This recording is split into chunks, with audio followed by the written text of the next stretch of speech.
ይሰማል ይሰማል። እሱ እንዴት ነው? ሰላም ነው? ደህና ነኝ። አማን ክርስቲያን ነህ? ሰላም አለ ይመስገን። አዎ ክርስቲያን ነኝ። አይ እና እንዴት ናችሁ? ሁላችሁም ሰላም ብያለሁ። ሰላም ከሁላችሁም ጋር ይሁን። እና ጥያቄ አለኝ። ጥያቄው ሰላም ለሁላችንም ይሁን ነው ያልኩኝና ጥያቄ አለኝ። ያው አንተም እንድትጠይቀኝ የምፈልገው ጥያቄ አለኝ። ሁለተኛም ደግሞ እኔ የምጠይቅህም ጥያቄ አለኝና እሱ ምንድነው ከወንድሜ ጋር ቅድም ስታወሩ እየሰማሁኝ ነበር ስለ ክርስትና የሚለው መጽሐፍ ቅዱስ ላይ ተጽፏል ወይ? የክርስትና እምነት የሚለው ተጽፏል ወይ የሚለው ነውና ክርስትና ሐዋርያዎቹ ክርስቲያን ናቸው ወይ ላልከው ጥያቄ መልስ አገኘህ? አላልኩም። እግዚአብሔር ክርስቲያን መጽሐፍ ቅዱስ ላይ ክርስትና የሚለውን መጽሐፍ ቅዱስ አምጣ አላልከውም እንዴ? ማስረጃ ፈልጋለሁ ስትል ነበር። ማንኔ ልበራ ዳንተኛ አልኩኝ። እግዚአብሔር ክርስቲያን ሆኖ ብሎ አዟል ወይ? ምንም ነቢያቶች ክርስቲያን ሆኖ ብሎ አዟል ወይ ነው? ክርስቲያን ነበሩ ወይም አልነበሩም? አሁን ለምሳሌ ሐዋርያዎቹ ክርስቲያን ነበሩ ወይስ አልነበሩ? እባክህ አዳምጥ። እግዚአብሔር ክርስቲያን ሆኖ ብሎ አዟል ወይ? መጽሐፍ ቅዱስ ላይ ወይም ነቢያቶች ክርስቲያን ሆኖ ብለው ህዝባቸውን አዘዋል ወይ? ይሄ ነበር ጥያቄ። ኦኬ እኔ የምጠይቅህን ጥያቄ ስማኛ፣ አንተ ሌላ አትጠይቀኝ። እኔ ሐዋርያዎቹ ክርስቲያን ነበሩ ወይስ አይደሉም ነው። ቅድም ስትጠይቅ የነበረው ብለህ አልጀመርክልኝም ነበር እንዴ? መልሰው እንጂ እኮ ጥያቄውን እየደገምኩልህ ነው። እሱን ተውና ሐዋርያዎቹ ክርስቲያን ነበሩ ወይስ አልነበሩም? ሐዋርያዎቹ የክርስቶስ ሐዋርያዎቹ 12ቱ ሐዋርያዎች ለሐዋርያት አይደለም ጥያቄ። አምላክና ነብያት አስተምረዋቸዋል ወይ? ትምህርት ነው። ቆይ አንዴ፣ አምላክ በነብያት በኩል ክርስቲያን ሁሉ ብሎ አዟል አላዘዘም? አንድ ሰው እሺ እመልሳለሁና አንዴ እነ ጳውሎስ፣ ጴጥሮስ፣ እነ ዮሐንስ ክርስቲያን ነበሩ ወይስ አልነበሩም? አንዴ መልስልኛ። እኔ ጥያቄ አለኝ ብዬ እኮ ነው። በቅደም ተከተል ለመሄድ እኮ ነው። እኔ የፈለከውን ጥያቄ ትጠይቀኛለህ። ዶንት ወሪ እኮ የምፈልገውን ጥያቄ ልጠይቅህ። አዳምጥ። እንፈልስ ከሆነ ካንተ የቀደመውን ልጅን ጥያቄ አንስተሃል መጀመሪያ። ወይ አንተ ከመጠየቅ በፊት እኔ ልጠይቅ። ወይ ወንድሜ ውሱዬ እባክህን እስቲ እኔ የምጠይቀውን ጥያቄ መልስና። እሺ ስለ እስልምና ጠይቀኝ የምትፈልገውን ጥያቄ። እሺ ጥያቄ መልስልሃለሁ። ስለ ክርስትና እንድጠይቅህ የምትፈልግ ከሆነ እኔ የምጠይቅህን ጥያቄ አዳምጥ። ከዚያ በኋላ መልስ። ሁሴን ወይ እሺ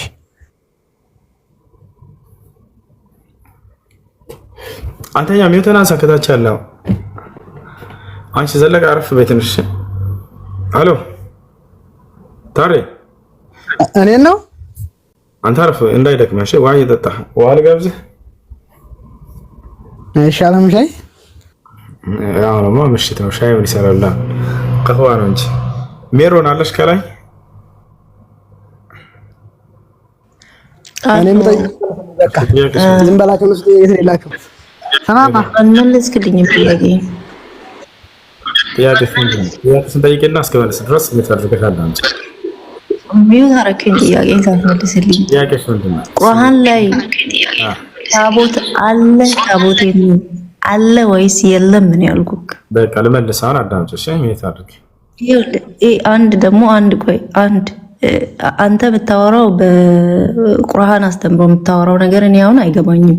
አሁን እኔ ያየሁትን ነው ቁርአን ገልጦ ነው ያሳየኝና አለ ቁርአን ላይ ታቦት የሚል አለ። ታቦት ደግሞ እንደምትለው ሳጥን ሳይሆን ታቦት ቃል ኪዳን ነው።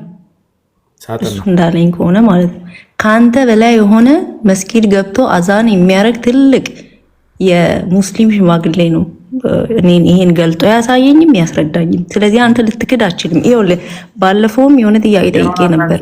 ኢሳ የማርያም ልጅ የና አይላት ጠይቃስ አልመለስ ካንተ የሚበልጥ እኔን አይበልጥም ልጅ ሆነ አንቺም የነገርሽን ሰው አይበልጠኝም ነገር ሚውት አታርገኝ አትበላለጥ ምሽ ችግር የለውም እኔ አላቅም ግን አንዴ ሚውት አድርጊ ቁርአን ላይ ታቦት አለ ብለ ክርስቲያን ታቦት የነገራት ቄስ ማን ነው ሼክ ካለ ወላሂ ላዚም ከነዚህ እዚህ ከሚጽፉት አይሻልም ማሽቶሻ ሳጥን ነው ማስረጃ ለሳይሽ አጥቼ ሳጥን እንጂ ሌላ አይደለም አሜት ትራንስሽን ና ጥያቄውን ጠይቂና ከዚያ ከኔ መልስ ጠብቀሽ እኔ መመለስ ጀምር ጊዜ የምታደርገሽ ታዳምጫለሽ ሳጥን ምትለኝ ሆነ ይቅርብኝ ወደ ጥያቄሽ በቃ ጥያቄው ይቅርብኝ ሳጥን አይደለም አንድ በአንድ ቁርአንን ከፍቶ ተርጉሞ ነው የነገረኝ ና ያሳየን ክፈችና ትልቁ ላይ ነሽ ቀጣፊ ክፈች ያላ ክፈች አትሳደባ ነው ባህሪሽ ነው እዚህ ጋር መሳደብ እኮ አይደለም ያለውን ነገር አትካዱ ያለውን ይሄ ስድብ አይደለም ቀጣፊ ማለት ተሳዳቢዎች ናቸው ማለት ሜታ አታድርግም እንዴ አንተ በመለሳቀተው እኮ ነው ዝም ያልከው ሜታ አድርግ ቀጣፊ ማለት ስድብ አይደለም ልጆች ክርስቶስ መጽሐፍ ቅዱስ ላይ ሜታ አድርግ ቀጣፊ ማለት ስድብ አይደለም አንድ ሰው የሌለን ነገር በሰው ሃይማኖት ላይ ከተናገረ ያ ነገር ለእናንተ ምንም አይመስላችሁም ማለት ይሄ ቅጥፈት ይባላል ማስረጃ ማምጣት የማይችለውን ነገር የሚዋሽ ከሆነ ሰውዬው ውሸታም ቀጣፊ ይባላል ክርስቶስ መጽሐፍ ቅዱስ ላይ ደንቆሮ እያለ ይሳደባል ስድብ ነው ይሄ አይደለም የማይሰሙ ሰዎችን ደንቆሮ ማለቱ ባህሪያቸውን ተናገረ እንጂ ተሳደብ አይደለም ነው የምትሉት አይደል አሁንም እኔ ቀጣፊ ያልኩት ምንድነው በእምነቴ ላይ መታ የሌለውን ነገር አለ ብላ ስለዋሸች ነው አይ ያላሽውን ካለች ማስረጃ ታውጣ ትልቁ ላይ ነች አላህ ፍታህ ከሽ ማስረጃ የለሽም አይደል የለኝም በይ በራሷ ጊዜ ወርዳለች ወያም የለም ሸታን አንተን የሚበልጥ ምናምን ክርስቲያኖች አንድ ነገር ስሙ መናገር አልፈልግም ይሄን ነገር እኛ ሙስሊሞች የራሳችንን እንድናሞግስ አልተፈቀደልንም ግን ቁርአን ላይ ነው አይደል ያመጣሽው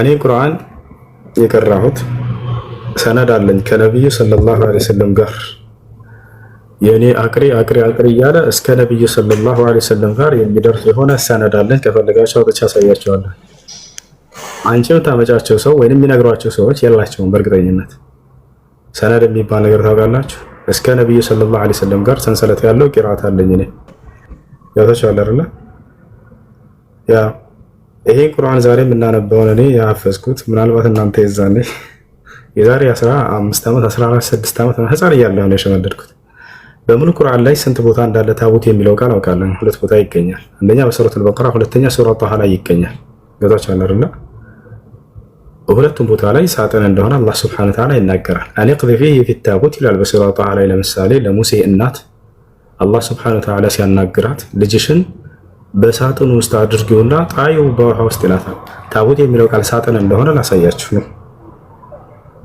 ሳጥን ነው ላሳያችሁ እንዴ ከፍቼ ላሳይሽ ያና ቁርአን ላይ ሱራ ጣሃ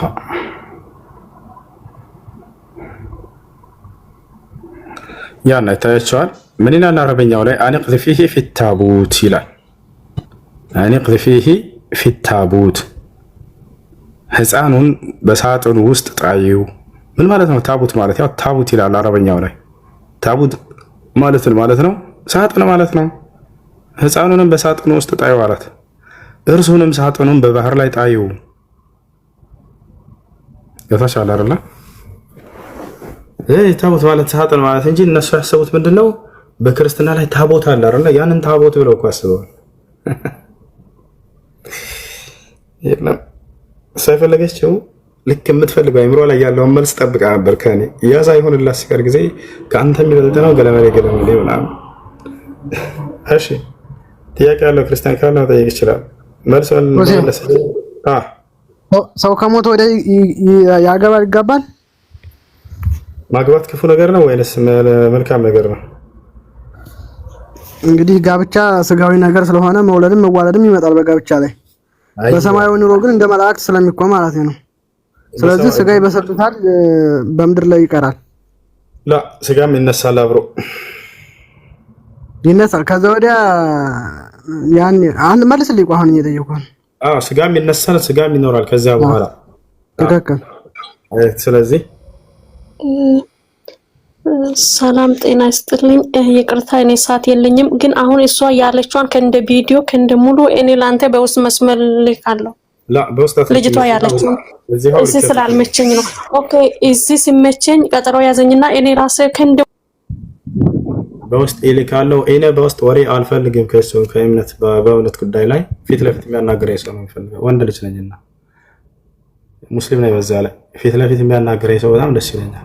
በውስጥ ልላክልህ ቪዲዮ ምናምን አይሰራም። ከፊት ለፊት መጥቶ ማስረጃውን ያቅርብ ማንኛውም ሰው ከፊት። አይ ጥያቄሽን ጠይቅሽ መልሳ እኔ ጠየቅኩህ። አው ተሞተ ወደ ያገባል ይገባል። ሰው መግባት ክፉ ነገር እስካልሆነ ድረስ አምላክ የሚወደው ነገር እስከሆነ ድረስ በምድር ላይ በሰማይ ላይ ክፉ የሚሆንበት ምክንያት የለም። ማይ በምድር የወደደው በሰማይ ክፉ ነው ካልክ አላውቅም እንዴት ከየት እንዳገኛችሁት ይሄን ነገር መጽሐፍ ቅዱስ ላይ የለም። ሰው የሚወለደው በስጋ ነው ወይስ? ተረጋጋ። በምድር ላይ ክፉ ያልሆነ ነገር በምድር ላይ ከክፉ ነገር ያልታየ ነገር በሰማይ ክፉ የሚሆን ነገር አለ ብለህ ካልክ ማስረጃ ተሰያለህ። ካልሆነ ግን ጋብቻ መልካም ነገር እስከሆነ ድረስ ክፉ ነገር እስካልሆነ ድረስ ዝሙት ቢሆን አይፈቀድም። በምድርም ላይ ክፉ ነውና በሰማይም ላይ ክፉ ነው። ነገር ግን አምላክ የፈቀደው ሕግ ከሆነ ባልና ሚስት ሆኖ መኖር ይሄ በምድር ላይ ጽድቅ ሆኖ በሰማይ ላይ ኃጢአት የሚሆንበት ምክንያት የለም። በዛም ይኖራል። ባልና ሚስት ነው በጀነት ውስጥ ሰዎች ይኖራሉ። አደምና ሐዋ በጀነት በዛ ኃይልማ ሰው ተሞት ወደ ይበላል፣ ይጠጣል፣ ይነሳል፣ ይተኛል፣ ይጋደማል ሊባል ነው ማለት ነው። በዛ አይተኛ በጀነት ውስጥ እንቅልፍ የለም። ባልና ሚስቶች አብረው ይተኛሉ። እንቅልፍ ይሄ መተኛት የሚለው አየህ ከምድራዊ ህይወት ጋር አታገናኘው፣ አይገናኝም ያልኩህ። የምድር ሰዎች እንቅልፍ ያስፈልጋቸዋል፣ ይተኛሉ፣ ይደክማሉ፣ ይሞታሉ። የጀነት ሰዎች ደግሞ እንቅልፍ የሚባል የላቸውም። ሞት እንደሌለ ሁሉ እንቅልፍ እንደማይተኙ የጀነት ሰዎች ማስረጃ ያሳያለሁ ከፈለክ። እሺ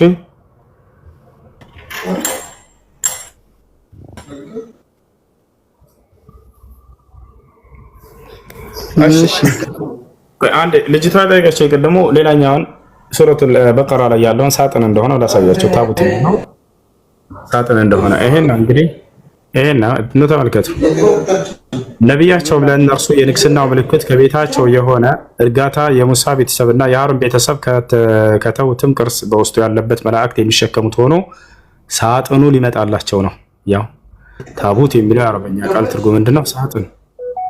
ሳጥን እንጂ ሌላ አይደለም። ቅዱሳን ሁለቱም ቦታ ላይ ያለ በቁርአን ላይ ታቡት የሚለው ሳጥን።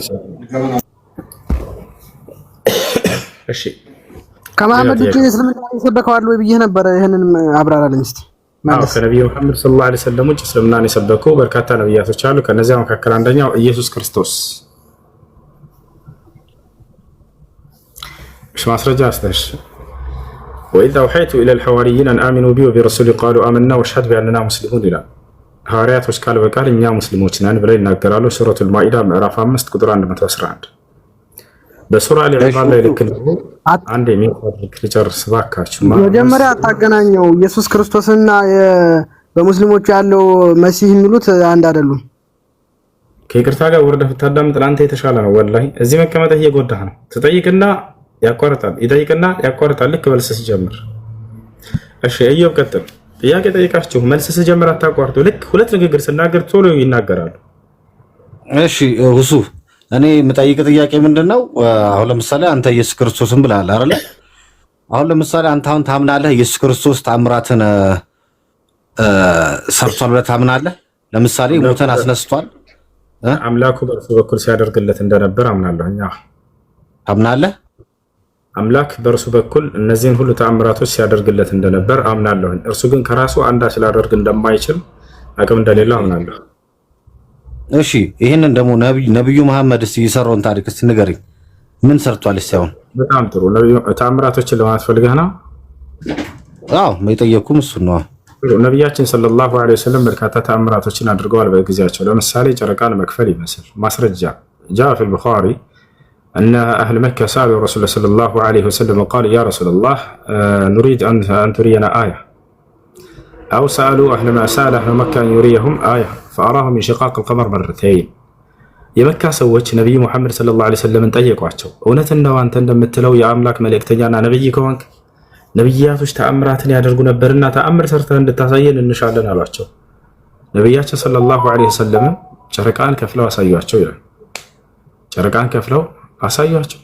ነብያችን ሰለላሁ ዐለይሂ ወሰለም ይሄን ተአምር አድርገዋል። ሌላም በርካታ ተአምራትን አድርገዋል። 7 ሰማያት አድርገው ሄደዋል። በአንድ ሌሊት 7 ሰማያት አድርገው መጥተዋል። ልክ እንዲሁ ደግሞ ነብያችን ሰለላሁ ዐለይሂ ወሰለም ሰዎች የሶላት ሰዓት ደርሶባቸው የሚሰግዱበት ወደ የሚያደርጉበት የሚታጠቡበት ውሃን ባጡ ጊዜ ከእጆቻቸው ከጣቶቻቸው መካከል እንደዚህ ውሃ እንዲፈልቅላቸው አድርገዋል። እነዚያ ሁሉ ሰዎች ይሄን ተአምራት አይተው ተቋድሰው የአይን እማኞች መስክረዋል። ነብያችን ሰለላሁ ዐለይሂ ወሰለም ሌላም በርካታ ተአምራቶችን አድርገዋል። ይሄን ነው ባጭሩ።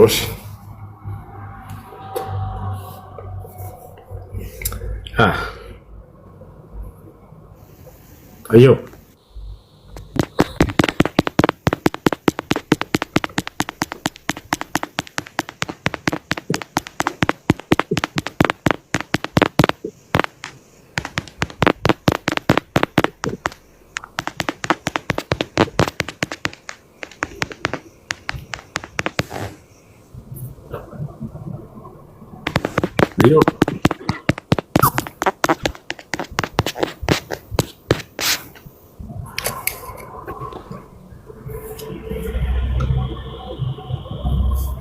እዮብ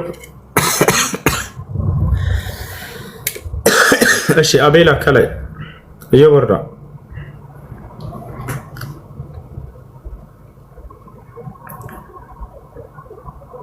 አቤል ታረቀኝ ናቲ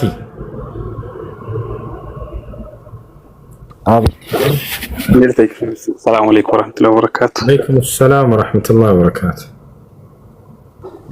እሺ ጠይቄ ልውረድ ለሌሎች ቦታ ልልቀቅ። እሺ ጥያቄ ምንድነው? በውስጥ ተጠይቄ ነውና አንድ ቤታችን ጠይቃኝ ነው። ልጅቷ የሚሰራው ውጭ ሀገር ያው ሺያዎች ያሉበት ቤት ነውና በዛ ሰዓት ደግሞ አንዳንድ ምን ያደርጋሉ የሁሴን በረካ ብሎ የአሊ በረካ ብሎ ከተለያዩ እህሎች ለምሳሌ ጨው፣ ሩዝ፣ ካሮት የመሳሰሉ ነገሮችን ማለት ነው ከውጭ ይመጣላቸውና ከምግቡ ቀላቅሎ ይበላሉ። እና ይህን ምግብ መብላት ይቻላል ወይስ አይቻልም የሚለውን ነገር ጠይቅኝልኝ ተብዬ ነው ኢንሻአላህ። ከአላህ ውጭ ለሌላ አካል ታስቦባቸው የተሰሩ ምግቦችን መመገብ አይቻልም፣ ሽርክ ነው። ለሐሰን፣ ለሁሴን፣ ለዓሊ፣ ለፋጢማ ተብሎ የሚሰሩ ምግቦችን እነዚህን መመገብ በፍጹም አይቻልም። ለሽርክ ተብሎ የተሰራ ምግብ መብላት አይፈቀድም፣ አይቻልም። እሺ ኦኬ። ግን አሁን ልጅቷ እንደዛም ብያህ ነበር። ግን ሌላ ምግብ ለመብላት ሁሉም ምግብ ላይ ስለሚደባልቁት ሌላ ምግብ መብላት አማራጭ አላገኘውም እና ስራ መውጣትም ደግሞ ከሻቤት አትስሩ የሚለው ለዚህ ነው። ምክንያቱም እነዚህ ሰዎች በእምነታቸው ላይ ጫና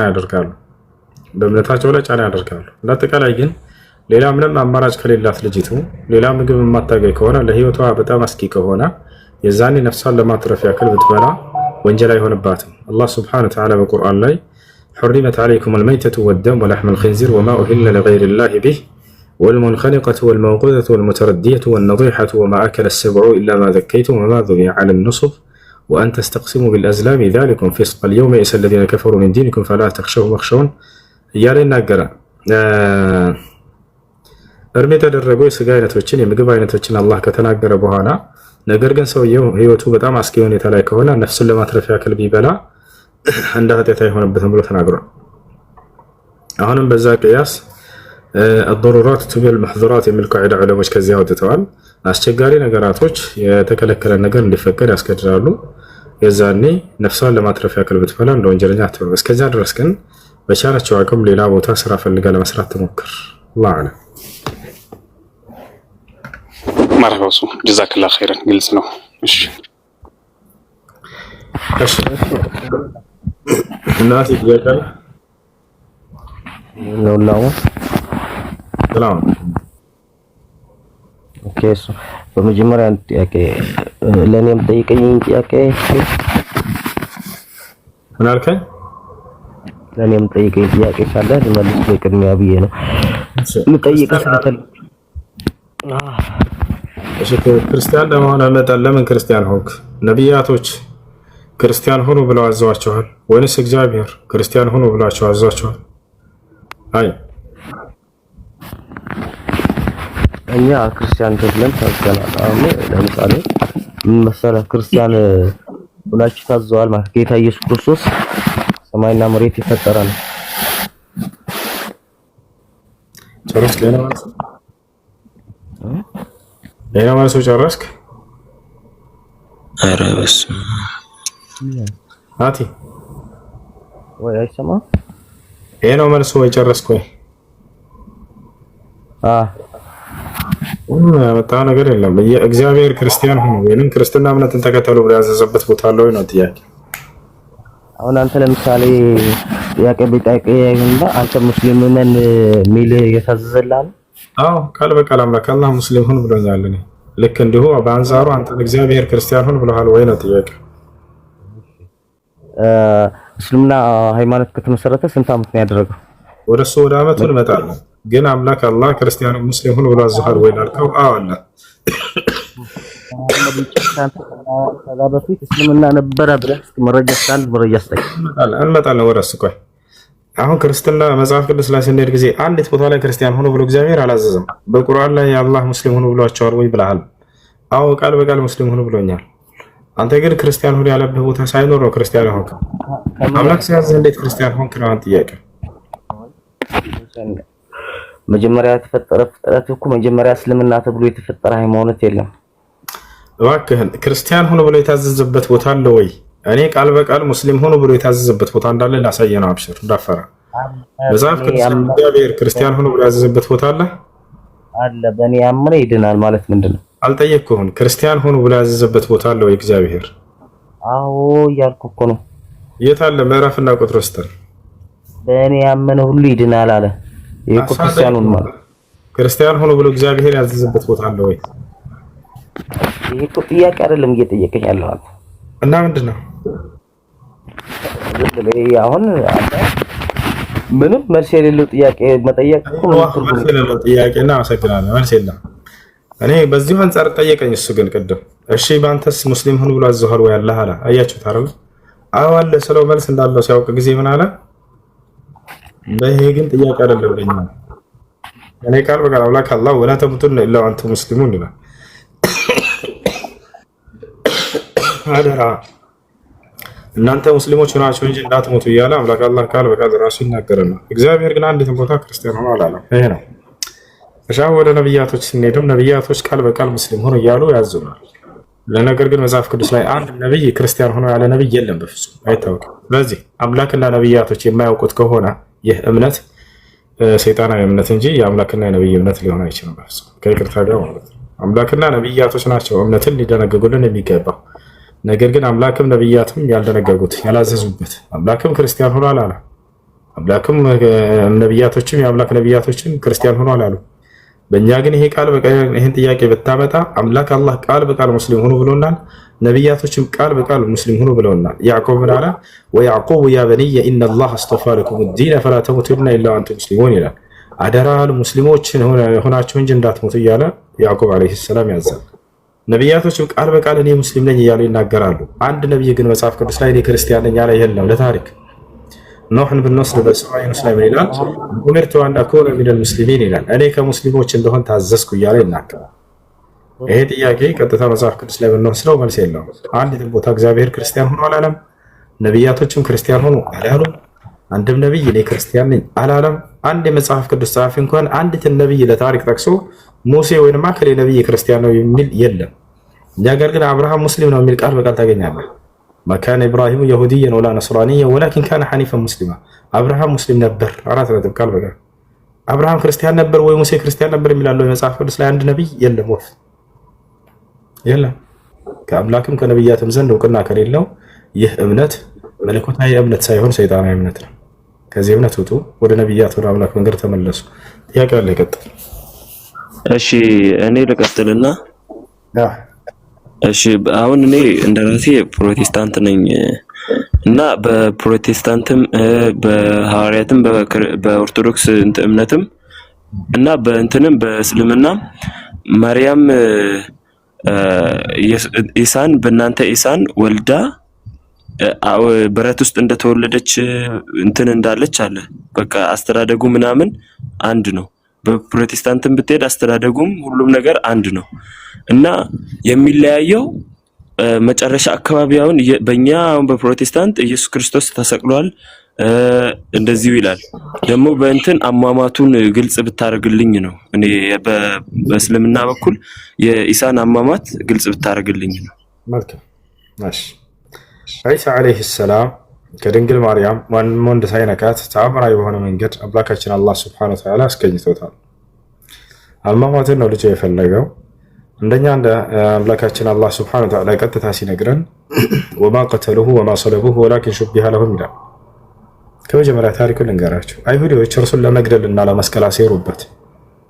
ይዞት የመጣላቸውንም ተአምር እነዚህ ተአምር ሳይሆኑ ድግምቶች ናቸው አሉት። አንተም እውነተኛ ነብይ ሳትሆን ሐሰተኛው መሲህ ነህ አሉት። ሐሰተኛው መሲህ ተሳለቁበት። ስለዚህ ለአንተ መገደል ነው የሚገባህ አሉት። እርሱን ለመግደል አሴሩ። ወመከሩ አምላካችን አላህ አደሙበትም አሴሩበት አለ። አላህ ግን መሲሁን አሳልፎ ሊሰጣቸው አልፈለገም፣ ሊያድነው ፈለገ። ከዚያ መሲሁን ራእይ ያወረደለት ምን አለው? ኢዝ ቃለ አላሁ ያ ዒሳ ኢኒ ሙተወፊከ ወራፊዑከ ኢለያ ነው ወሙጠሂሩከ ሚነ ለዚነ ከፈሩ። አንተ ዒሳ ሆይ እኔ አንተን ልወስድህ ነው፣ ወደ እኔም ላነሳህ ነው፣ ከነዚያ ከካዱትም ከአይሁዳውያን ከግድለታቸውና ከስቅለታቸው ላድነህ ነው አለው። ላነጻህ ነው፣ ላጠራህ ነው፣ ላድነህ ነው አለው። ከዚያም አምላክ አላህ ሱብሓነሁ ወተዓላ ዒሳን ወሰደው። በል ረፈዐሁ ላሁ ኢለይህ አለ። በእውነትም እርሱ አላህ ወደ እርሱ ወሰደው ይላል። በክብር በሁለተኛው ሰማይ ላይ ይገኛል መሲሁ። ነቢዩ ሙሐመድ ሰለላሁ ዐለይሂ ወሰለም የሶላትን ትእዛዛት ለመቀበል ወደ ሰማይ ሰባቱን ሰማያት አቆራርጠው አድርገው በሄዱ ጊዜ ከመልአኩ ገብርኤል ጋር እጠላዕቱ ፊ ሰማይ ሳኒያ ፈራአይቱ ዒሳ ብነ መርየም አሉ። ወደ ሁለተኛው ሰማይ ስወጣም የማርያምን ልጅ ዒሳን መሲሁን ተመለከትኩት አገኘሁት አሉ። አያችሁ፣ እርሱን ሲያገኛቸው ጊዜ ምን አላቸው መሲሁ? መርሐበን ቢልአኽ ሳሊሕ ወነቢይ ሳሊሕ፣ መልካሙ ነቢይ መልካሙ ወንድሜ ሙሐመድ እንኳን ወደ ሰማይ ዓለም መጣህ ብሎ አቀባበል አደረገላቸው። ወደ ዓሊ ቢልኸይር አሉ ነቢ ሰለላሁ ዐለይሂ ወሰለም፣ ከአምላኬ ዘንድ መልካም ነገር እንዲገጥመኝም ጸለየልኝ አሉ። እና መሲሁ ነቢዩ ሰለላሁ ዐለይሂ ወሰለም ተገናኝተዋል፣ ሁሉ አይተውታል። ነቢያችን ሰለላሁ ዐለይሂ ወሰለም መሲሁን ሲያነሱት ጻድቁ እያሉ ነው የሚያነሱት። የሚገርማቸው ወላሂ ልዐዚም ምን ያክል እንደሚወዱትና እንደሚያከብሩት። ፈአቁሉ ከማ ቃለ ልዐብዱ ሷሊሕ ይላሉ። ጻድቁ የአላህ ባሪያ እንዳለ ምንም እላለሁ እያሉ ይናገራሉ። ጻድቁ ብሎ የገለጹት እርሱን ነው። አንደኛ መሲሁ ለምድራዊ ህይወቱ የሚኖር ሰው አይደለም። ለአምላክ ክብር በጣም ቀናተኛ ነው። አይታችሁት ከሆነ ስለ አምላኩ ሁሌ ይናገራል። ተአምራትን ባደረገ ቁጥር ስለ አምላኩ ነው የሚናገረው። አስተውላችኋል? በሁለቱ ምዕራፎች ላይ ማኢዳና አሊ ዕምራን ላይ ተአምራቶች የተገለጸበት መሲሁ እያንዳንዱ ተአምር በተናገረ ቁጥር የአላህን ፍቃድ ያስገባል፣ የአላህን ኃይልና ችሎታ ይገልጻል። ሁሉንም ተናግሮ አይደለም ተአምራቶችን የሚገርማቸው መጨረሻ ላይ ይህ ሁሉ ግን ከአላህ ነው ላ በእያንዳንዱ በየመካከል የአላህን ኃይል ይናገራል። ምን እንደሚል ተመልከቱ። ወረሱለን ኢላ በኒ እስራኤል፣ ወደ እስራኤላውያን ልጆች የተላኩኝ መልእክተኛ ነኝ አለ። እኔ ቀድ ጅእትኩም ቢአየት ምን ረቢኩም አለ። እኔ ከጌታችሁ የሆኑ ተአምራቶችን ይዤላችሁ መጣሁኝ አለ። ከማን? ከጌታችሁ ብሎ ጀመረ። ተመልከቱ፣ ወደ አምላኩ አስጠጋ እነዚህን ሁሉ ተአምራቶች። የመጀመሪያውን ተአምር ሲገልጽ ምን አለ? እኔ አኽሉቁ ለኩም ሚነ ጢኒ ከሀይአቲ ጠይሪ ፈአንፉኹ ፊሂ ፈየኩኑ ጠይረን ቢኢዝኒላህ አለ። ወኡብሪኡ ልአክመሀ ወልአብረሰ ወኡሕይል መውታ ቢኢዝኒላህ አለ። አሁንም ወኡነቢኡኩም ቢማ ተእኩሉነ ወኡሕይል መውታ ቢኢዝኒላህ ወኡነቢኡኩም ቢማ ተእኩሉነ ወማ ተደኺሩነ ፊ ቡዩቲኩም እያለ ይናገራል። እኔ አኽሉቁ ለኩም ሚነ ጢኒ ከሀይአቲ ጠይሪ ፈአንፉኹ ፊሂ ፈየኩኑ ጠይረን ቢኢዝኒላህ፣ እኔ ከጭቃ የወፍ ቅርጽ እሰራላችኋለሁ፣ በእርሷም ላይ እፍላለሁ፣ ከዚያም በአላህ ፍቃድ በራሪ ወፍ ትሆናለች አለ። በማን ፍቃድ አለ? በአላህ ፍቃድ ብሎ ቶሎ ብሎ የአላህን ኃይል ገለጸ በእርሷ ላይ። ቀጥሎ ምን አለ? ወኡብሪኡ ልአክመሀ ወልአብረሰ ወኡሕይል መውታ ቢኢዝኒላህ፣ መናገር የተሳናቸውን እፈውሳለሁኝ፣ እንዲሁም ለምጽ ያለባቸውን እፈውሳለሁኝ፣ ሙታንንም አስነሳለሁኝ በአላህ ፍቃድ አለ። አያችሁ፣ ሁሉንም ተአምራቶች ገልጾ ለምን መጨረሻ ላይ በአላህ ፍቃድ ብሎ አልጠቀልላቸውም? እያንዳንዱን እየገለጸ ግን የአላህ ፍቃድ የአላህ ፍቃድ የአላህ ፍቃድ እያለ የአላህን ኃይልና ችሎታ በየመካከሉ ይገልጽላቸው ነበር። ምን ልላችሁ የፈለኩት መሲሁ ስለ አምላኩ ክብር የሚናገር እንጂ ስለ ራሱ መጥቶ እኔን አምልኩኝ እኔ አምላካችሁ ሊል አልመጣም። እነዚያ ተአምራቶች ሁሉ ማድረጉ ምንድነው የሚያሳዩት? ገና ሲጀምር ጀምሮ የኔ አምላካችሁ መልእክተኛ ነኝ ያለ የመልእክተኛነቱ ማረጋገጫ ናቸው። እውነተኛ መልእክተኛ እንደሆነ ማረጋገጫ ናቸው ተአምራቶቹ፣ የአምላክነት ማረጋገጫ አይደሉም። መጨረሻ ላይ መሲሁ ምን አለ ቀጥሎ? ወኡነቢኡኩም ቢማ ተእኩሉነ ወማ ተደኽሩነ ፊ ቡዩቲኩም ኢነ ፊ ዛሊከ ለአየተን ለኩም ኢን ኩንቱም ሙእሚኒን አላቸው። ወሙሰዲቀን ሊማ በይነ የደየ ሚነ ተውራት ወለኡሒለ ለኩም በዕደ አለዚ ሑሪመ ዐለይኩም ወጅእቱኩም ቢአየትን ሚን ረቢኩም ከጌታችሁ የሆኑ ተአምራቶችን ይዤላችሁ መጣሁኝ አለ። ደገመ አሁንም ፈተቁላህ ወአጢዑን አላቸው። አላህን ፈርታችሁ አሁን የማዛቸውን ትእዛዝ ታዘዙኝ አላቸው። መሲሁ ተአምራቱን ከማሳየቱ በስተጀርባ ምንድነው የፈለገው? አስተምሮቱ ምንድነው? ከሰው ምንድነው የፈለገው ቢለውን አሁን ሊናገር ነው። አላህን ፍሩና አሁን የማዛቸውን ትእዛዝ ታዘዙኝ አለ። ምን አዘዛቸው? ኢነላህ ረቢ ወረብኩም ፈዕቡዱሁ ሃዛ ሲራጡን ሙስተቂም። ለዚህ ነው የመጣው። የእኔም ጌታ የእናንተም ጌታ እርሱ አላህ ብቻ ነው፣ እርሱንም በብቸኝነት ተገዙት፣ ይህ ነው ቀጥተኛው መንገድ አላቸው። በስ ይህ ነው በቃ ትእዛዙ። መሲሁ የፈለገው ይሄን ነው። አምላኩን አምልኩ ሊል መጣ እንጂ እኔን አምልኩ ሊል አልመጣም ፍጹም። እስካሁንም ድረስ መጽሐፍ ቅዱስ ላይ አንዲት ቦታ ኢየሱስ ክርስቶስ እኔን አምልኩኝ ያለበት ቦታ የለም። አምልኮ ሁሉ ለዚያ ለአንድ አምላክ እንዲደረግ ነው የሚፈልገው እርሱ። ቦታቸዋል። እንደ አጠቃላይ እንቀጥል። ከዚያ በኋላ አምላካችን አላህ ሱብሓነሁ ወተዓላ መሲሁን አዳነው፣ ወሰደው፣ በሰማይ ላይ ይገኛል። አሁን ስለ አሟሟቱ ስንመጣ ጊዜ መቼ ነው የሚሞተው የሚለውን በቁርአን ላይ በሐዲስ ላይ እየተነገረው ልንገራቸው። በሱረቱል አኒሳ ላይ አላህ ይናገራል። ወኢን ሚን አህሊል ኪታቢ ኢላ ለዩእሚነነ ቢሂ ቀብለ መውቲሂ ወየውመል ቂያመቲ የኩኑ ዐለይሂም ሸሂዳ አለ። የትንሣኤ ቀን ከመድረሱ በፊት ዳግም ወርዶ በምድር ላይ እንደሚሞት እየተናገረ ነው። አሁን በሰማይ ነው ያለው፣ ይወርዳል። የዘመኑ ፍጻሜ ከመድረሱ በፊት መሲሁ ወደ ምድር ይወርዳል። የዛኔ ይሞታል። ወኢን ሚን አህሊል ኪታብ ከመጽሐፉ ባለቤቶች አንድ የማይኖሩም የመጽሐፉ ባለቤቶች አይሁድና ክርስቲያኖች አንዲት የማይኖሩም ባላ ኢላ ለዩእሚነነ ቢሂ ቀብለ መውቲሂ እርሱ ከመሞቱ በፊት የሚያምኑ ቢሆን እንጂ አለ። በትክክለኛው መንገድ በኢስላም ያምናሉ። የዛኔ ነብዩ ሰለላሁ ዐለይሂ ወሰለም ይህን ሐዲስ ላይ ሲናገሩ ፈዩህሊኩ ላሁ ኩለል ሚለል ፊ ዘማኒሂ ወላ ይብቃ ኢላ ልኢስላም አሉ። መሲሁ ዳግም ወደ ምድር በሚወርድ ጊዜ ሁሉም እምነቶች አላህ ያጠፋቸዋል። የዛኔ ከኢስላም በስተቀር ሌላ ማንም እምነት ምድር ላይ አይኖርም ብለው ተናገሩ። ስለዚህ በመሲሁ አማካኝነት በመሲሁ አስተምህሮ አማካኝነት የዛኔ የነብዩ ሰለላሁ ዐለይሂ ወሰለምን ህግና ስርዓት ቁርአንና ሐዲስን መሰረት አድርጎ ያስተምራል። በምድር ላይ በሚወርድ ጊዜ የዛኔ ነው አጠቃላይ የምድር ሰዎች ሁሉ አማኝ ይሆናሉ፣ በአንድ መንገድ ላይ ይሆናሉ፣ ሙስሊሞች ይሆናሉ። ምድር ላይ ይህን ካደረገ በኋላ መሲሁ ይሞታል፣ ፍጻሜ ይሆናል እንደ ማንኛውም ሰው። ነቢያችን ሰለላሁ ዐለይሂ ወሰለም ثم يتوفى ብለው ተናገሩ። ከዚያም በኋላ መሲሁ የዛኔ ይሞታል አሉ። የዛኔ ይቀበራል። ይሄን ይመስላል እንጂ እስካሁን ድረስ አልሞተም፣ አልተገደለም። በክብር አምላካችን አላህ አንስቶታል። እሺ ነውና በእኛ አሁን ለምሳሌ ምናልከ ድምጽ አይሰማ የኔ አሁን ይሰማል። አይ አንተ አሁን ብዙውን ጊዜ መጽሐፍ ቅዱስ እንዳነበብክ ነው። እሺ እና እንዴት አሁን ብዙ ጊዜ ስለ መሐመድ ሰለላሁ ዐለይሂ ወሰለም በእኛ ሆነ አልተጻፈም ብዙ ጊዜ እና እንዴት ይሄ ነው ወይስ ተጽፏል ነው ወይ ምናልባት ስሙ እንደ ኢሳ ተቀይሮ ከሆነ እስቲ እንትን ታረግልኝ። ጥሩ ጥያቄ። ለምንድን ነው ነብዩ መሐመድ ሰለላሁ ዐለይሂ ወሰለም ስማቸው መጽሐፍ ቅዱስ ላይ ያልተጻፈው? አሁን ስለ ኢየሱስ በብሉይ ኪዳን ተነግሯል ብለው ያምናሉ ክርስቲያኖች። ታምናላችሁ አይደል? አዎ። ነገር ግን ስሙ አለ ወይ ኢየሱስ የሚል ቃል ተነግሯል ወይ በመጽሐፍ ቅዱስ ብለን ስናይ የለም። ስሙ አንስተውታል። አይደል? አይሁዶች አንስተውታል። ልክ እንዲሁ የነቢያችን ሰለላሁ ዐለይሂ ወሰለም ባለፉት ነብያት አንደበት ስማቸው ተነግሯል ወይ? አዎ፣ አላህም በቁርአን ላይ ይነግረናል። አየህ፣ ለምሳሌ ሱረቱ ሶፍ ምዕራፍ 61 ቁጥር 6 ላይ ምን ይላል? ወኢዝ ቃለ ዒሳ ኢብኑ መርየም ያ በኒ እስራኤል ኢኒ ረሱሉላሂ ኢለይኩም ሙሰዲቀን ሊማ በይነ የደየ ሚነ ተውራህ ወሙበሽረን ቢረሱሊን የእቲ ሚን በዕዲ እስሙሁ አሕመድ ይላል። ፈለማ ጃአሁም ቢልበይናት ቃሉ ሃዛ ሲሕሩን ሙቢን ይላል። መሲሁ ለእስራኤል ልጆች ያላቸውን አስታውስ እያለ ይናገራል። ክርስቶስ ምን አላቸው ለእስራኤል ልጆች? እናንተ የእስራኤል ልጆች ሆይ እኔ ወደ እናንተ የተላኩላችሁ የአላህ መልእክተኛ ነኝ። ከእኔ በፊት የነበረውን መጽሐፍ ኦሪትን ወይም ተውራትን የማልክድ የማረጋግጥ ሲሆን ከእኔ በኋላ የሚመጣውንም ነቢይ የማበስራችሁ ሲሆን ስሙም አሕመድ የተባለ የሆነ ብሎ ነገራቸው። ስለዚህ አላህ ሱብሓነሁ ወተዓላ ባለፉት ነቢያት አንደበት ስማቸውን ነግሮላቸው ነበር። እነዚህን ግን አስተዋቸዋል። ይሄ ነው። ነገር ግን አንተ እንደው የምትፈልግ ከሆነ ሙሐመድ የሚለውን ቃል የምትፈልግ ከሆነ መጽሐፍ ቅዱስ ላይ አሁን ያለው ድረስ ሙሐመድ የሚለውን ስም አሳያለሁ። ትፈልጋለህ? እሺ አሳየኝ፣ ፕሊስ አሳየኝ። መርሐባ። ብሉይ ኪዳን በምን ቋንቋ ነበር የተጻፈው?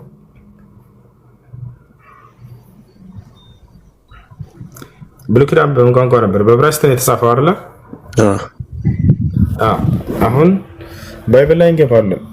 መጽሐፍ ቅዱስ ላይ ሙሐመድ የሚለውን ስም ላሳያችሁ ነው ክርስቲያኖች፣ ተመልከቱ። ያው እነዚህ ጋር ባይብል ላይ ገብተናል። እሺ መጽሐፍ ቅዱስ እዚህ ጋር ምዕራፍና እንትን እናስገባ። ከኦሪት ዘፍጥረት እስከ ራዕይ ድረስ አለላችሁ። ሶንግ ኦፍ ሰሎሞን እንገባለን። እዚህ ጋር ያውና መኃልየ ዘሰሎሞን ይታያል። እዚህ ምዕራፍና ቁጥርን እናስገባለን። 5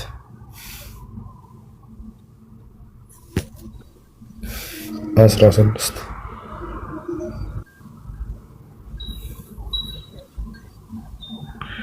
እሺ ያና ሶንግ ኦፍ ሰሎሞን 5:16 አሁን በዕብራይስጥ ሶንግ ኦፍ ሰሎሞን 5:16 ያው አሁን ሂብሩ የሚለው ጋር እዚህ ጋር እንገባለን። እሺ ሂብሩ ላይ እንግባ። በዕብራይስጥ ስለሆነ የተጻፈው ወደ አማርኛ እንቀይረዋለን። እዚህ ገብተን ይታያል። ወደ ትይዩ ዕብራይስጥ ሂድ ይላል። መኃልየ ሰሎሞን 5:16 ላይ እሺ አሁን እዚህ ጋር ወደ ትይዩ ዕብራይስጥ ሂድ። እዚህ ጋር ይሄን እንፈታዋለን። እዚህ ጋር 4:42-61 እዚህ ጋር እንገባለን። ይቅርታ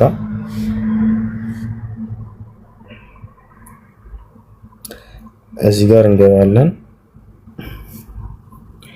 አሁን ይሄን ወደ አማርኛ እንቀይረው። ወደ አማርኛ ቀይሮልናል።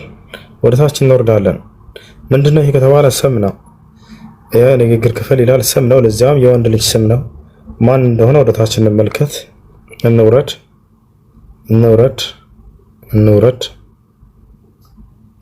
ያው እና እዚህ ጋር ምን ይላል ይታያል። ምን ይላል?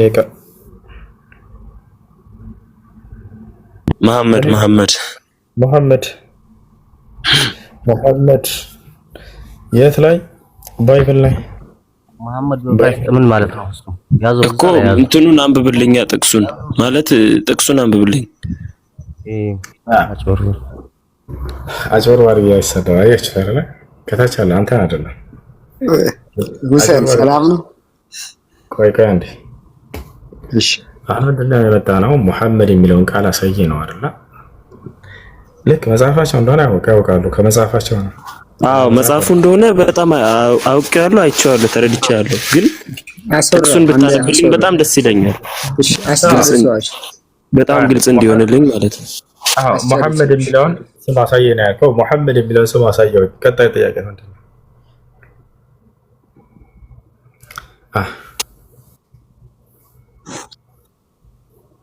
ቀጣይ ጥያቄ ምንድን ነው?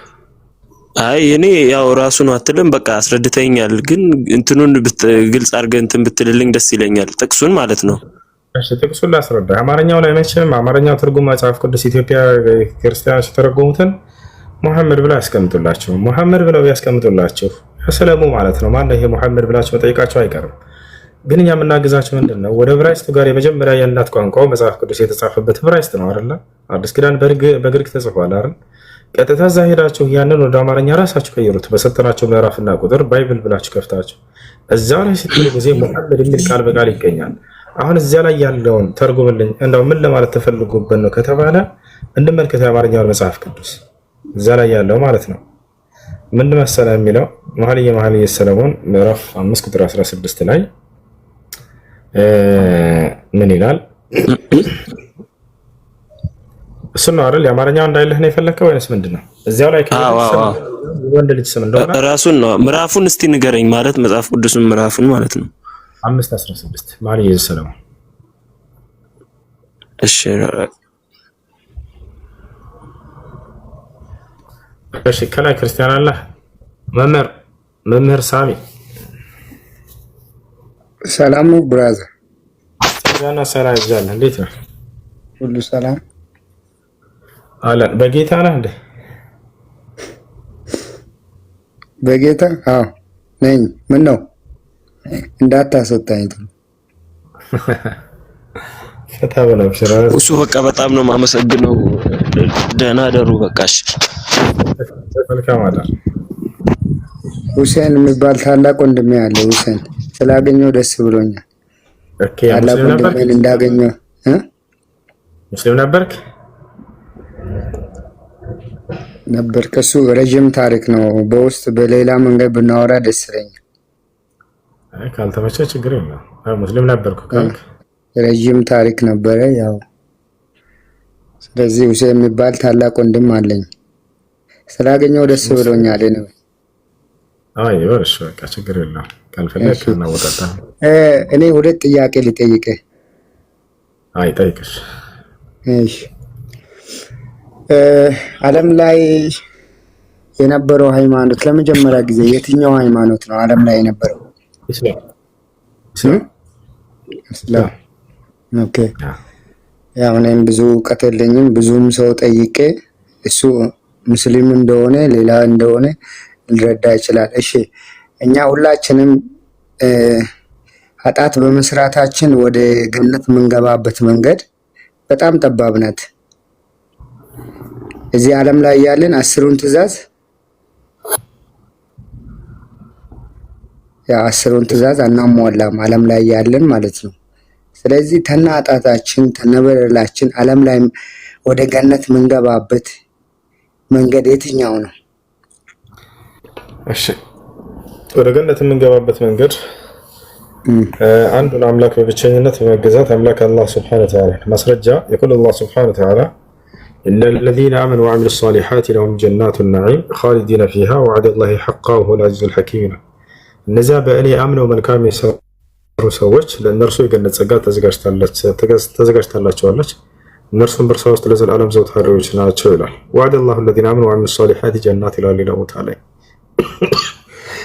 እነዚያ በእኔ በአላህ አምነው መልካም የሰሩ ሰዎች ገነት ለእነርሱ ተዘጋጅታላቸዋለች ይላል። ስለዚህ ይህ ነው ጀነት መግቢያው መንገድ፣ በአንዱ በአምላክ በአላህ ማመን፣ እንዲሁም በዘመንህ የተላከልህን ነብይ እንደ ነብይ ተቀብለህ በእርሱ በኩል የሚመጣውን ህግና ስርዓት መከተል።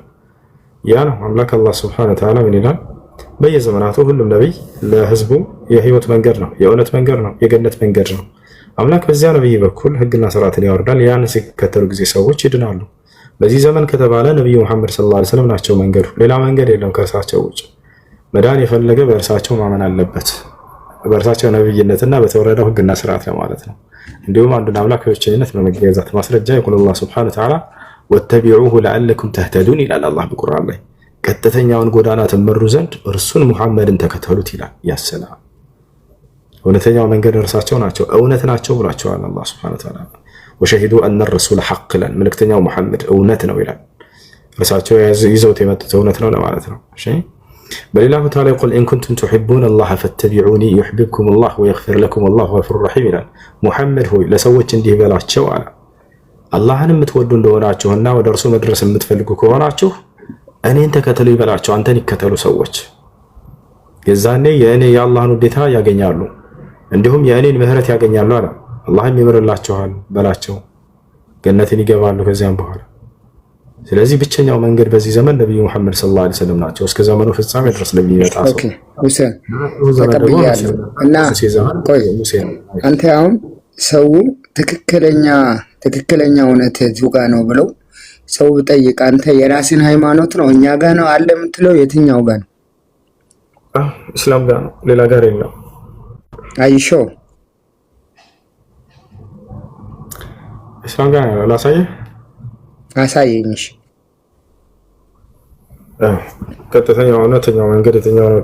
እኔና እኔ ሙስሊም ሊሆን ዛሬ ላሳየህ። እኔ ቃል በቃል ማስረጃ ነው ማሳየህ። ቀጥተኛው መንገድ ማን ነው? ጋንጋ ነው።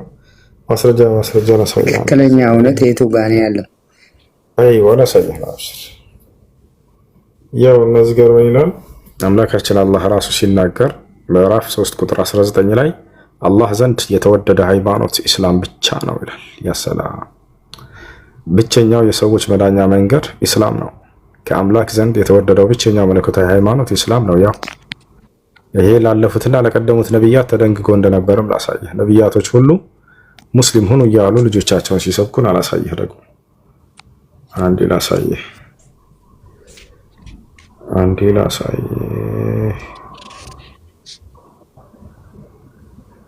ነብያቶች ምን እንዳሉ ተመልከቱ። ለዚህ ትክክለኛ እውነት ያለው ሙስሊም ጋር ነው ማለት ነው። አዎ ነቢያቶች እንደሰበኩት ኢስላምን ላሳየህ። ያዕቆብ ምን አለ? በእርሷም በሕግጋቲቱ ኢብራሂም ልጆቹን አዘዘ፣ ያዕቆብም እንዲሁ ልጆቹን አዘዘ። ልጆቼ ሆይ አለ ያዕቆብ፣ ልጆቼ ሆይ አላህ ለእናንተ ሃይማኖትን መረጠ፣ ስለዚህ እናንተ ሙስሊሞች ሆናችሁ እንጂ አትሙቱ አላቸው። ያሰላም አምላክ ቅድም ምን አለ? ቀጥተኛ ሃይማኖት ከኔ ዘንድ ኢስላም ብቻ ነው አለ። አሁን ደግሞ ነቢያቶች ምን አሉ? ሙስሊሞች ሆናችሁ እንጂ አትሙቱ እያሉ ልጆቻቸውን ይሰብኩ ነበር። የያዕቆብ ልጆችም ወረድ ብሎ እዚህ ጋር ሁላቸውም ሙስሊሞች ነን ይሉታል። ዮሴፍ ምን አለ? የያዕቆብ ልጅ እና ላሳየህ። የዮሴፍ ምዕራፍ ላይ ዮሴፍ እኔ ሙስሊም ነኝ እያለ ይናገራል። ዮሴፍ ወደታች እስከ ሐዋርያት ድረስ እንሄዳለን። ሐዋርያቶች ቃል በቃል እኔ ሙስሊም ነኝ ያሉበትን ገና አሳያቸዋለሁ። ዮሴፍ ምን አለ? ኑ ላሳያችሁ።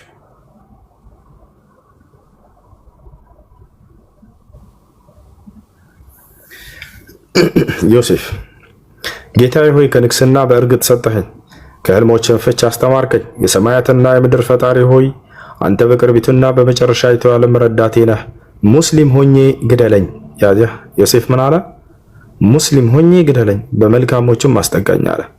ወደ ማን እንሂድ አሁን? ወደ ሐዋርያቶች። ሐዋርያቶች ቃል በቃል እኛ ሙስሊሞች ነን ያሉበትን ላሳያችሁ ነው። ሐዋርያት የክርስቶስ ተማሪዎች ምን አሉ? ሐዋርያት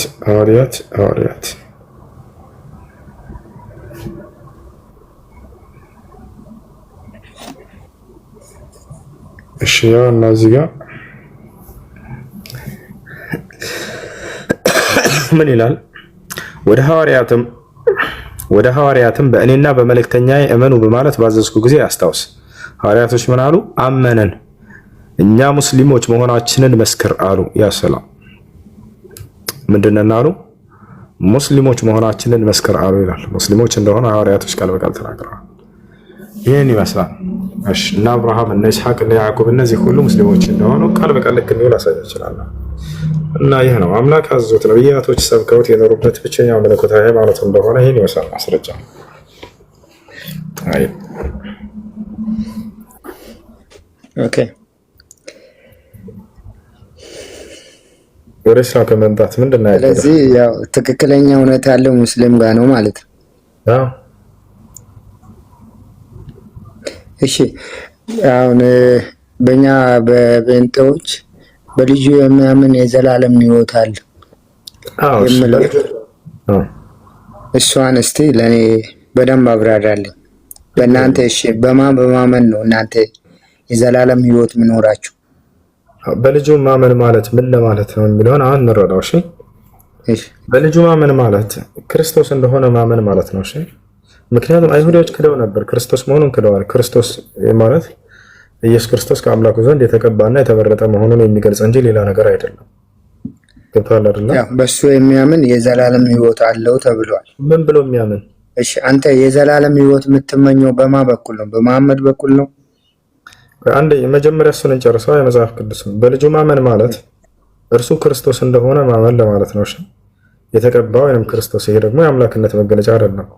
አምላክ ራሱ ነው የቀባው፣ አምላክ ራሱ ነው ክርስቶስ ያደረገው። የሐዋርያት ሥራ ምዕራፍ 2 ቁጥር 38 ላይ ይህን ኢየሱስን እግዚአብሔር ጌታም ክርስቶስም እንዳደረገው የእስራኤል ወገን ሁሉ ይወቅ ይላል አይደል?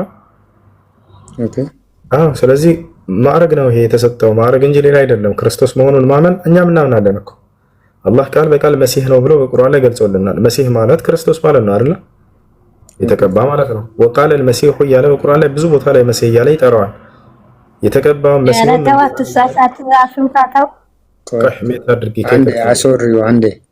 አንድ ሜት አድርገሽ እያወራ ሰው ጣልቃ አትግቡ። ነውር ነው። ክብር ይኑራችሁ ለሰው። እሺ በል ሜት አድርጊና በኋላ ታወራለሽ። አላህ ቃል በቃል መሲህ እያለ ይጠቅሰዋል። ከታች አለ አይደል? ስለዚህ ይህ ነው አምላካችን አላህ Subhanahu Wa Ta'ala መሲህ እንደሆነ እናምናለን። መሲህ እንደሆነ ክርስቶስን የማያምን ሰው ሐሰተኛ ሰው ነው። ነብዩ መሐመድ ሰለላሁ ዐለይሂ ወሰለም ሲመጡ መሲህ መሆኑን አረጋግጠው ነው የመጡት። መሲህ ማለት ነው የተቀባ የተመረጠ ማለት ነው፣ ሌላ አይደለም። ይሄ ነው። እሺ ከላይ አንድ ጊዜ ኤም ሚውት ናቸው። እስኪ ትቀጥላላችሁ። ኤም አለሽ? አለው። ሰላም ነው። ሰላም፣ እንዴት ነሽ? ደህና ነሽ? ይቅርታ ቀደም ዳታ አውጥቶኝ ነው። እሺ አንድ ጥያቄ መጠየቅ ፈልጌ ነበር እና ሙስሊም መሆን ፈልጌ ነበር። እሺ ጥያቄስ ምንድነው? ጸበል በእስልምና እንዴት ይታያል? እሺ ነብዩ መሐመድ ሰለላሁ ዐለይሂ ወሰለም ሰዎች ሲታመሙ የሚፈወሱበትን መንገዶች አስቀምጠውልናል። ጸበል እንዲህ ውሃ በመረጨት ምናምን ሳይሆን የአምላክን ቃል በእኛ ላይ በማንበብ ነው። ነቢያችን ሰለላሁ ዐለይሂ ወሰለም ሐዲስ ላይ ሲናገሩ ኢስተርቁ ሚነል ዐይን ፈኢነል ዐይነ ሐቅ አሉ።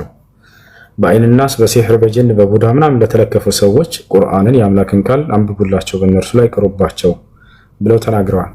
መልአኩ ጅብሪል ዐለይሂ ሰላም ወይም ገብርኤል ለነብዩ ሰለላሁ ዐለይሂ ወሰለም እየመጣ ይህን ነገር ያስተምራቸው ነበር። ነቢያችን ሰለላሁ ዐለይሂ ወሰለም በታመሙ ሰዎች ላይ ቁርአንን ይቀሩላቸው ነበር፣ ከዚያም ይፈወሳሉ።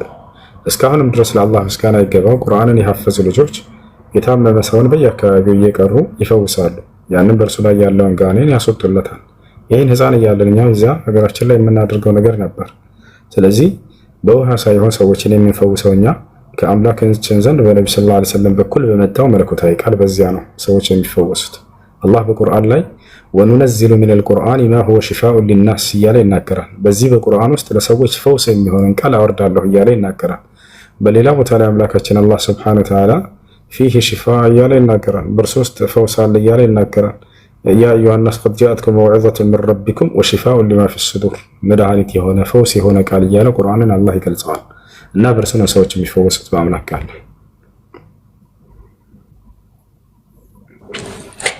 ሙስሊም ለመሆን ምንድን ነው ከኔ የሚጠበቀው?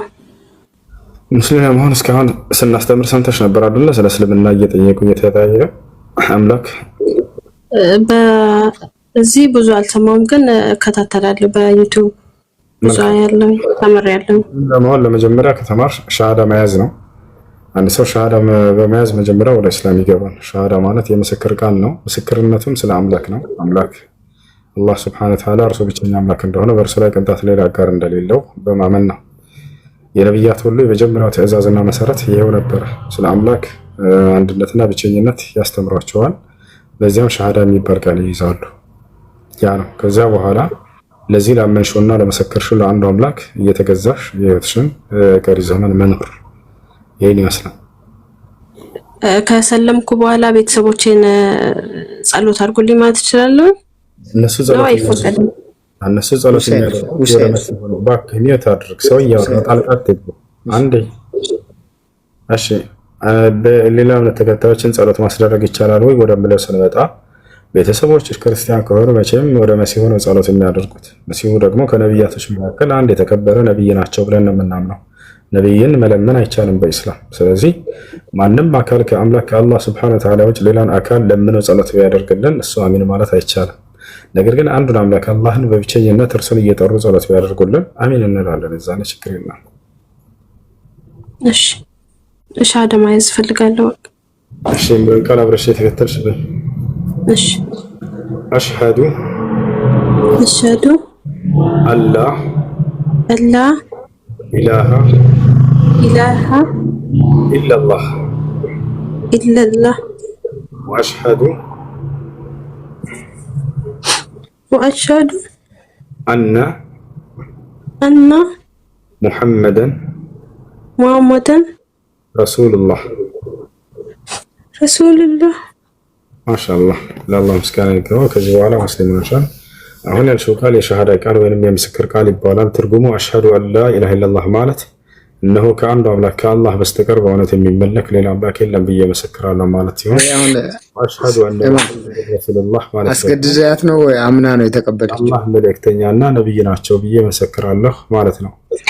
አንድ ሰው እስልምናን በተቀበለ ጊዜ ምን ያገኛል ከተባለ በተቀበለበት ጊዜ ያለፈ ኃጢአቱ ሁሉ እየሰማት ነው ተዋት እና አንድ ሰው በሰለመበት ቀን ያለፈ ኃጢአቱን ሁሉ ምህረትና ስርየት ያገኛል። ነብዩ ሰለላሁ ዐለይሂ ወሰለም አልኢስላም የጅቡ ማ ቀብለሁ አሉ። እስልምና ክርስቶስ ያለው ኃጢአት ያስተሰርያል አሉ። እሺ ስለሚቀጥል በኋላ ማለት ዱዓ አድርጉልኝ ፈጣሪ እንዲያጽናኝ። ሁሴን አምና ነው አሁን የተቀበለችው ወይስ አስገድዳት ነው? ሚውት አድርግ የዘለቀ ሚውት አድርግ አንዴ። እሺ ይኸው ኤም ዛህራ የምትለው ትታይሻለች ከታች ከታች ሁለተኛ ላይ ያለች የወለድ ፕሮፋይል ከታች ያለችው ዛህራ እናግራት አንዴ። ሰላም አለይኩም ወራህመቱላሂ ወበረካቱ። ወአለይኩም ሰላም። ይኸው እቺ አሁን የምትናገራለች ፎሎ አድርጋትና በውስጥ ስለ እስልምና አስተምህሮት የምትማርበት ግሩፕ ታስገባሻለች፣ ታናግርሻለች። ፎሎ አድርጋለች። እሺ አድርጋለች። መልካም ጊዜ። እሺ ዱአ አድርጉልኝ። አብሽር። አሁን ጻፊልኝ። ሁሴን አንዴ በእናትህ እጥላብራ አንዴ። አሁን እቺ አሁን በእስልምና ሃይማኖት ተቀብላ የወጣችው ልጅ በትክክለኛው መንገድ አሳምነያት ነው ወይስ አስገድዳት ነው? አላልኩ። ቅድም አስገድዳት ነው ስትል ነበር። አውራ እንጂ አሁን እንድታወራ አስፈቅደልኝ። በየትኛው መንገድ ተቀበል? ከኔ እኩል ገብታለች። አስገድዳት ነው ስትለኝ ነበር አይደለ? ለምን ትዋሻለህ? በምንድን ነው? አንተ ግን እኮ ክርስቲያን ማስለም አትችልም። ማስተማር ትችላለህ፣ ማሳመን ትችላለህ እንጂ ለምንድን ነው በአንድ ጊዜ ልጆቹን ለጠየቁ የተለያዩ መጽሐፍ ቅዱስ ሳታቀርብ ስልክ ላይ እያነበብ? እስኪ ቤት አድርግ ይዘለ አንድ ቤት አድርግ። አሁን አንዳንድ ሰው ሲያወራ አስጨርሽና ነው የምታወሪው አይደል? አውር በተራሮሽ አንተ አውር ጥያቄሽ እስኪ ቤት አታድርጓት። ተው እሺ፣ ጥያቄሽ ምንድን ነው? ቤት አታድርጓት። ኧረ እኔ አነሳዋለሁ፣ ሞት ቢያደርጉ ችግር የለውም። አንድ ጥያቄ መጀመሪያ ልጠይቅ የገባሁት ጥያቄ ሌላ ነው። ግን አሁን እስኪ ስለ ልጅቷ እንዴት ነው በአንድ ጊዜ ታሰልማት የቻልከው? ተመላልሻ አንተ ጋር ሳትማር ለራስሽ ጠይቂ። ጥያቄ መልስልኝ። ይሄ መልስልኝና የኔን ጥያቄ ጠይቅሃለሁ። አድርጊ እባክሽን። ሸጊቱ አንዴ ጥያቄ ጠይቅ። አንተ ኦሬዲ አብስላት ነበርና በፈጣሪ ተናደዳቸዋል። ሰላም አንናደድ ወንድሜ። ይኸውልህ አንዴ አንዴ እናት አንዴ ትክክለኛው የገነት መንገድ ሜታር ጥያቄ ከሌላቸው ልጆች አትረብሹ። እሺ ጥያቄ አለ ይጠይቃል። ሰላም ጠይቅ ቶሎ በል። ጥያቄ አለኝ። አይ ጥያቄ ምንድን ነው? ኦኬ እስልምና የነቢያቶች አምልኮት ነው ምናምን እያልክ ታስተምራለህ። ለምሳሌ ኢሳም ሌላ ነቢያትም ሙስሊሞች ናቸው እያልክ ታስተምር ሰምቻለሁ። እውነት ነው። ከቁርአን ውጪ ማስረጃ አለ ማለት ካለ ማለት ነው። እውነተኛ ትክክለኛ ሃይማኖት ከሆነ እስልምናን እንድቀበል ለምሳሌ ከሙሴ ጀምሮ ያሉ ነቢያቶች መጽሐፍ አላቸው። መጽሐፋቸው የት ነው? አንተን ነው የምጠይቅህ።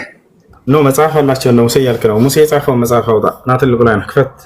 ለምሳሌ በመጽሐፍ ቅዱስ ኦሪት የሙሴ ሕግ ነው። እሱ እንደጻፈው ማስረጃ አውጣ፣ ክፈት። ትልቁ ላይ ነው። እየጠየኩ እኮ ነው። እኔ እኮ እየጠየኩ ነው ማለት ሙሴ መጽሐፍ አንተ ጻፈው ማስረጃ ስጠን። ምን እንደሆነ ታውቃለህ? አንተ አሁን ማለት ነው አንተ እያሳመንክ ምናምን ማሳየት አትችልም። አድምጠኝ በቃ ማሳየት ከቻልክ ሜታ አድርግ።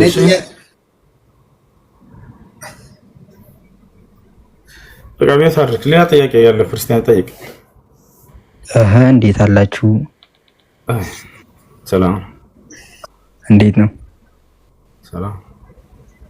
እሺ አለን። ቅድም ኢስላም የሚለው ቃል በመጽሐፍ ቅዱስ አለ ስትል ያው ነበርና እሱን እንድታሳየኝ ነው። አካይተሃል ማለት ነው አይደል? ቅድም ስናሳይ ምን አልከኝ? ያው የወጣን ቪዲዮ አይቻለሁ፣ እሱን አይቼ ነው የመጣሁት። ስላሳየን ቅድም አሁን እኔ ራሴ እየነገርኩሽ እንድታሳይ ላደርግሽ ነው። ክፈች። ያው ትልቁ ላይ ነው። አይኔ አልከፍትም፣ እንድታሳየኝ እኮ ነው የመጣሁት። እናቴ አሳየኝ እያልኩህ እንድታሳየኝ አደርግሃለሁ ማለት ነው። ወይ በራስ በእጅ ከፍተህ እንድታሳይ ዘንድ ቀደም እያልሽ ነበር። አይተሻል ቅድም አይደለ? አሁን አንተ ከፍተህ እንድታሳይ አድርገህ ነው። ትልቁ ላይ ክፈት ስልክህን። ያላ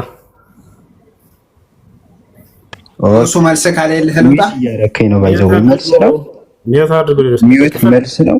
ክፈት ትልቁ ላይ ነው። ወደ ታብዛ እኔ እኮ ግራ ገባኝ። ክፈትልኛ ጦጣ ፖለቲካ ልትሰሪ ነው አንቺ?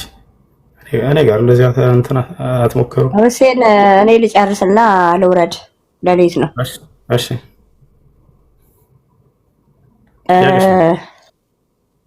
በመጀመሪያ ደረጃ ልጅቷ ትንሽ ሰርቃኝ ነው የገባሁበት፣ ላደንቅህ ነው።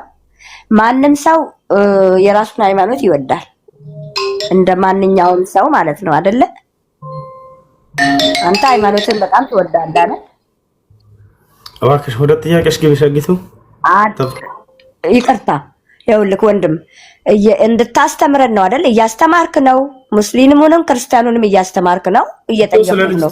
ጥያቄን ከቁጣ በስርዓት መልስልኝ እኮ። ታዲያ እየጠየቅኩህ እኮ ስለ እምነት እየጠየቅኩህ ነው። ስለ እምነት ነው። ሃይማኖትህን ትወዳለህ አንተ አይደለ? ትወዳለህ አትወድም? ኧረ በፈጣሪ ጥያቄሽ ምን መልስልኝ። ልጠይቅህ እኮ ነው፣ ልጠይቅህ ነው። እሺ ሃይማኖቴን እወዳለሁ። አዎ ሌላውም ሰው ልክ እንዳንተው ሃይማኖቱን ይወዳል።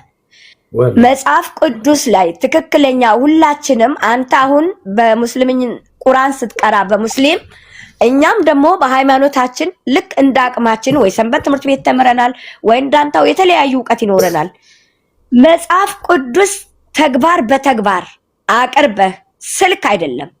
መጽሐፍ ቅዱስ የኦርቶዶክስ መጽሐፍ ቅዱስ የመናፍቃኖችንም ሳይሆን የኦርቶዶክስ መጽሐፍ ቅዱስ ግንባር በግንባር አቅርበህ አንብበህ ካሳመንካቸው የሚሰልሙት ይስለሙ። ማንም አይቃወምም። እኔም ቢሆን ብሰልም ልጆቼም ቢሆኑ ቤተሰቦቼም ቢሆኑ አይመለከታቸውም። ግን አንተ ካንተ አሁን እኔ ቅር ብሎኝ ጥያቄ የምጠይቅህ ለምን ከስልክ ላይ ታያለህና ትመሰክራለህ? እሺ ጨረሽ? አዎ ስልክ ላይ ትክክለኛ እውነት ነገር ስለሌለ ነው። በፈጣሪ ኮሽ ሰማኝ እኮ ጨረሽ ወይ? ላውራ ትፈቅጂልኛለሽ? ጨረስኩ፣ አውራ። አሁን ስልክ ላይ አውጥቼ መጽሐፍ ላይ የሌለ ነገር ያወጣሁትን አንድ አሳይኝ። ትልቁ ላሽ ነሽ ነይ። በጭራሽ የለም። አንተ ሳታሳየኝ እኔ ስላየው ነው የምናገር ያለው። ትፈቺ እንዳሳየንሽ እሱ ያላ አዋርጭኝ። ያው ክፈች። ሰማሁ እኮ ቅድም የሙሴንና የያዕቆብን ስታነብ ማለ ሰለሞን የሚለውን ላይ ስታነብ እኮ እየሰማሁ ነበር። ለዛም ነው የገባሁት። መጽሐፍ ላይ የሌለ ነገር ያወጣሁት ካለ ከፍተሽ አሳየን እኮ አልኩሽ። ያው ሜዳው ያው ፈረሱ ያላ ጋልቢበት አሳየን። ኖ እኔ ምን አስጋለበኝ? ትክክለኛ ይኸውልህ ሃይማኖታችሁ እናንተም እንደሚያማችሁ እኛም ያመናል። ሃይማኖት የታርገ እውነት ናቸው። እኔ ከራሴ ያለው ነገር ማስተማር ነው። እሺ አትረብሽ እንጂ ታዲያ ቀስ በይ። ሰማንሽ እኮ እውነት እላቸዋለሁ። እኔ ከራሴ አንዳች አልናገርም። እንዳወራሁ እናገራለሁ። ንግግሬም ቅን ነው። በማስረጃ እንጂ አለማስረጃ አልናገርምና። ዳሩ ግን ትምህርቴ እስከ መጽሐፋቸው እንጂ ከራሴ አይደለም። ከመጽሐፋችን ላይ የለም በጭራሽ። ከመጽሐፋችሁ ላይ የሌለ ነገር የተናገርኩት አንድ አውጭና ሳይ የለም። ክርስቶስ ቅብ ነው ይላል መጽሐፋችን ላይ። ታሳየኛለህ? ቅብ ነው የሚል መጽሐፍ ላይ ነው። ስልክ ላይ አልቀበልህም። መጽሐፍ ቅዱስ አቅርበህ ክርስቶስ ቅብ ነው የሚል ካሳየኝ እኔ እሰልምልሃለሁ። መጽሐፍ ቅዱስ አቅርብ። መጽሐፍ ቅዱስ እኔ እሰልምልሃለሁ። መጽሐፍ ቅዱስ አጠገብሻለህ? እኔ አሁን ሌሊት ነው፣ መብራት የለኝም።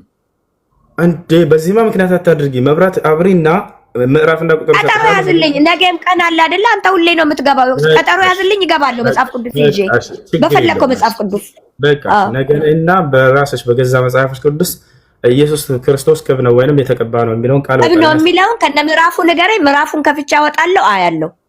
የዛኔ ነው የምንተማመነው እኔ እና አንተ። በቃ ምዕራፍና ቁጥሩን ልንገርሽ። እሺ ምናልባት ነገም ካልመጣሽ አንቺ በራስ እኔ ዋናው ዓላማ እኔ ምን ይኸውልህ ሐሱና እኔ ሁሌ ወደ ላይ አልገባም እንጂ ከታቹኝ በጣም ነው የምከታተልህ፣ በጣም ነው የማየው። እኔስ መናገር ስለማልፈልግ ነው። ግን አሁን ቅድም በጣም እንትን ብዬ የገባሁት ለልጁ ስትነግረው የነበረው እንትን እያነበብክ ስትነግረው አንዴ እኔ አሁን ወሬውን ተውና ምዕራፍና ቁጥር ልስጥሽ። ያዣትናችን ኢየሱስ ክርስቶስ ራሱ የተቀባ እንደሆነ ከአምላክ ዘንድ እሱን ማስረጃ ልስጥሽ። ይዘሽው ሂጂ። እሺ ከዛ በኋላ እሱን በራስሽ ማረጋገጥ ትችላለሽ። አንዴ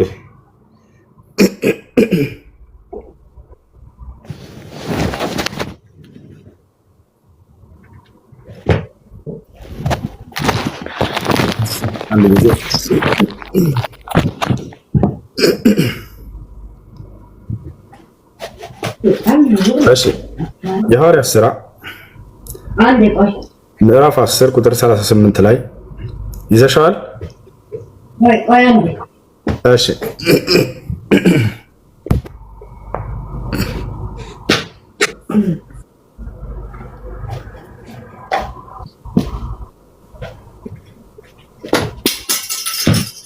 ስትመጣ ሻል ትነግራታለህ። ባትመጣ ስችልች ይሄን እውነት አውቃ እዛው ብትቀርም ደስ ይለኛል። ሳትመጣ በዛ ከመጣ ወይኔ አልቀርም። እስኪ እየፈለኩ ነው። ወይ መጣ ናይሽ እንዴ ነው የምቀረው?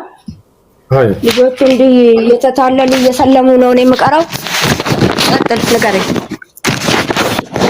የሐዋርያት ሥራ ምዕራፍ 38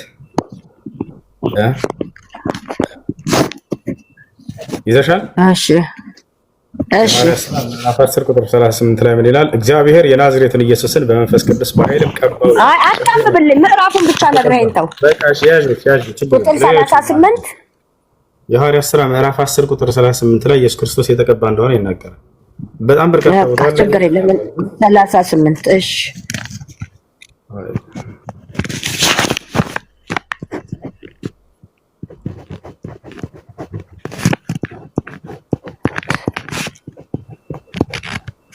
እሺ እሺ፣ አመሰግናለሁ። አየዋለሁ። ነገ ማታ እመልሳለሁ አንተ ጋር።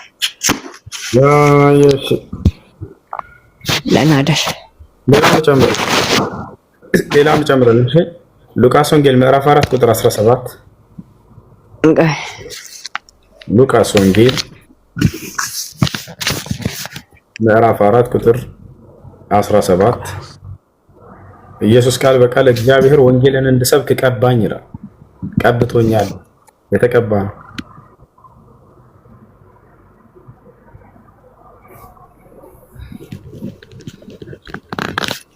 ሉቃስ ወንጌል ምዕራፍ 4 ቁጥር 17። እሺ ሌላ ጥያቄ ያለው ሲቀጥል ከላይ ትራቭል። ሰላም አለይኩም። አለይኩም ሰላም ወራህመቱላህ። እንዴት ነህ? ሰላም አልሐምዱሊላህ። አስታወስከኝ ከአሁን በፊት ለአንተና ለእንትና ለኡስታዝ ማን ነበር ወደ ኢትዮጵያ የመምጣት ፕላን ካላችሁ ብዬ ነገራችሁ ነበር። ኢንሻአላህ አስታወስከኝ? ሰላም ነው? አማን ነው? አላ አልሐምዱሊላህ። ኢንሻአላህ እንትን ሰዎች ሲያወሩ ሰምቼ ተጠይቀን ነበር የገባሁት። ረሱል ሰለላሁ ዐለይሂ ወሰለም ነቢያችን በመጽሐፍ ቅዱስ የመጨረሻ ነብይ እንደሚመጣ ተነግሯል የሚል ነገር ሰው ሲያወራ ሰማውና እዚት ራይት የሚለውን ቼክ ለማድረግ ነው። ቁም ነገር እንዳለ። እሺ አይሁዶች ነብይ ይመጣል ብለው ያስቡ ነበር። ዮሐንስ እየሰበከ ባለበት ጊዜ ወይንም እያጠመቀ ባለበት ጊዜ መጥተው ጠየቁት። አንተ ኤልያስ ነህ አሉት። አይደለሁም አላቸው። አንተ መሲህ ወይንም ክርስቶስ ነህ አሉት። አይደለሁም አላቸው። አንተ ነብዩ ነህ ብለው ጠየቁት። ነብዩ ነህ ብለው ጠየቁት። አይ አይደለሁም አለ። መሲሁ ማን ነው? ይታወቃል። ኢየሱስ ክርስቶስ ነው። ነብዩ የሚባል አንድ ነብይ ይጠብቁ ነበር እነዚህ ሰዎች አይሁዶች የሚጠብቁት። የት ይገኛል? ኦሪት ዘዳግም ምዕራፍ 18 ቁጥር 18 ላይ ይገኛል። እዛ ለሙሴም ብሎታል፣ እነሆ እንዳንተ ያለ ነብይንም ማስነሳላቸዋለሁ ብሎ ነግሮታል። ይህም በተመለከተ ነቢያችን ሰለላሁ ዐለይሂ ወሰለም በአይሁዶች ፊት በቆሙ ጊዜ ድምፃቸውን ከፍ አድርገው እኔ ነብዩ ነኝ ብለዋቸዋል። እኔ ነብዩ ነኝ። አላህ በሙሉ ቁርአን ላይ ነብዩ እያለ የሚጠራው እርሳቸውን ብቻ ነው። አነብዩ አውላ ቢልሙእሚኒን ያ አዩሃን ነብዩ ነብዩ እያለ እርሳቸውን ብቻ ይጠራቸዋል። ገብቶሃል አይደል?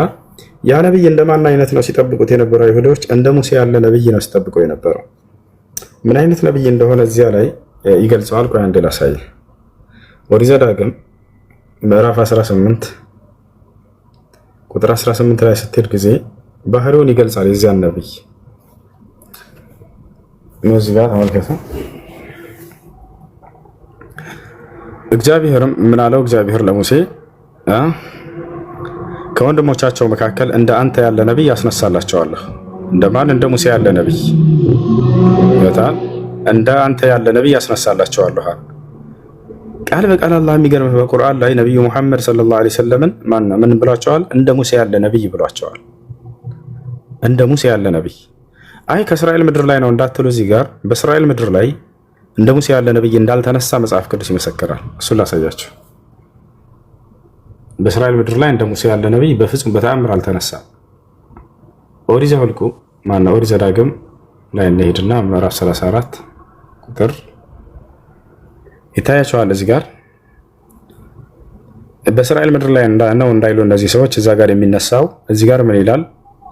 እዛው ኦሪት ዘዳግም መጨረሻው ገጽ ላይ ስትሄዱ ጊዜ እግዚአብሔርን ፊት ለፊት እንዳወቀው እንደ ሙሴ ያለ ነብይ ከዚያ ወዲህ በእስራኤል ዘንድ አልተነሳም ይላል።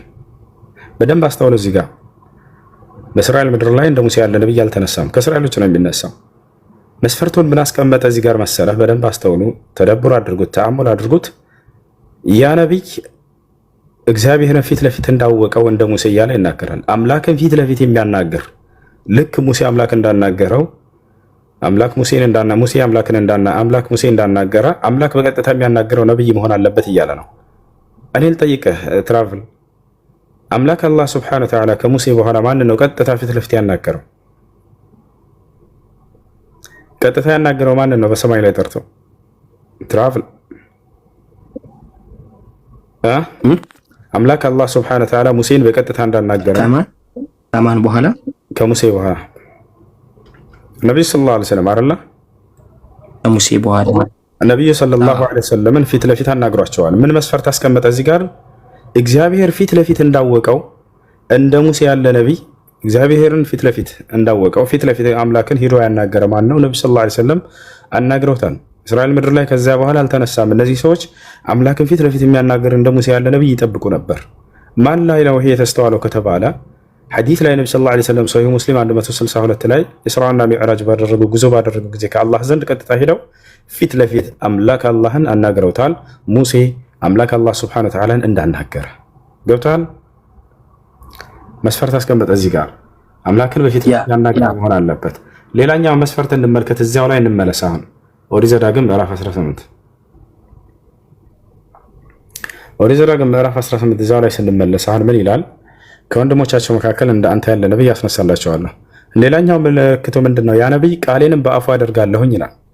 ያ ማለት መጽሐፍ የሚሰጠው አይደለም፣ በቃል ደረጃ ነው መለኮታዊ ቃሉ የሚነገረው። ገብቶሃል አይደል? ምክንያቱም ማንበብ አይችልም መጽሐፍ እንዳይሰጥ። ስለዚህ ቃሉ በምንድነው የሚሆንለት? በአፉ ላይ መልአኩ ጅብሪል አለይሂ ሰላም መጥቶ መጽሐፍ አይደለም የሰጣቸው። መጥቶ ምንድነው ያደረገው? ቃሉን በአፋቸው ላይ ያነበበላቸው። እርሳቸውም ያንን እየሸመደዱ ይሄዳሉ። ያዘዝኩትንም ሁሉ ይነግራቸዋል አለ ነቢያችን ሰለላሁ ዐለይሂ ወሰለም። ህይወታቸው ፍጻሜ ላይ ምን አሉ? አላሁመ ፈሽሀድ አላሁመ ኢኒ ቀድ በለግቱ አላሁመ ፈሽሀድ አሉ። አምላክ ያላህ ሆይ እነሆ ያዘዝከኝን ቃል ሁሉ አድርሻለሁኝ፣ አምላክ ያላህ ሆይ መስክር ብለው የመጨረሻ ህይወታቸው ላይ ተናግረው ሄዱ። ሁሉንም ተናግረው ያዘዛቸውን አድርጉ ያላቸው ሁሉ። አሁን ቀጥታ ስለሚሰጣቸውን መጽሐፍ ባህሪ ይነገራል። በስሜም የሚናገረውን ቃሌን የማይሰማውን እኔ እበቀልለታለሁ አለ። ያ ነቢይ ከአምላክ ዘንድ የሚመጣለት ቃል እንዳለ በአምላክ ስም የሚናገር ነው። የትኛው መጽሐፍ ነው በአምላክ ስም የሚጀምር? ያ ጀማዓ ቢስሚላህ ራህማን ራሂም በአምላክ ስም በአላህ ስም እጅግ በጣም ርኅሩህና አዛኝ በሆነው በሚል እንዳለ ሙሉ የቁርአን ምዕራፎች ይናገራሉ። ኢላ ሱረቱ ተውባ አየህ አይደለ? በስም የሚናገረውን ቃሌን ይላል። በአምላክ ስም ብለው ነው የሚጀምሩት። እንደ አዲስ ኪዳን ናቸው እንዳልን በሉቃስ ወንጌል፣ የዮሐንስ ወንጌል፣ ማርቆስ ወንጌል ብለው ነው የሚጀምሩት። በአምላክ ስም በፍጹም የሚጀምሩ አይደሉም። ይሄ ግን ቃል በቃል በአምላክ ስም ብሎ የሚጀምር መጽሐፍ እንደሚሰጠው ነው። እርሱን የማይቀበሉትን ሰዎች ይበቀልለታል። እንዳለ ከሃዲያኖች ቁረይሾችን አይታችኋል። አንቀበልም ያሉ ሁሉ እንዳለ ወድቀዋል በህይወታቸው።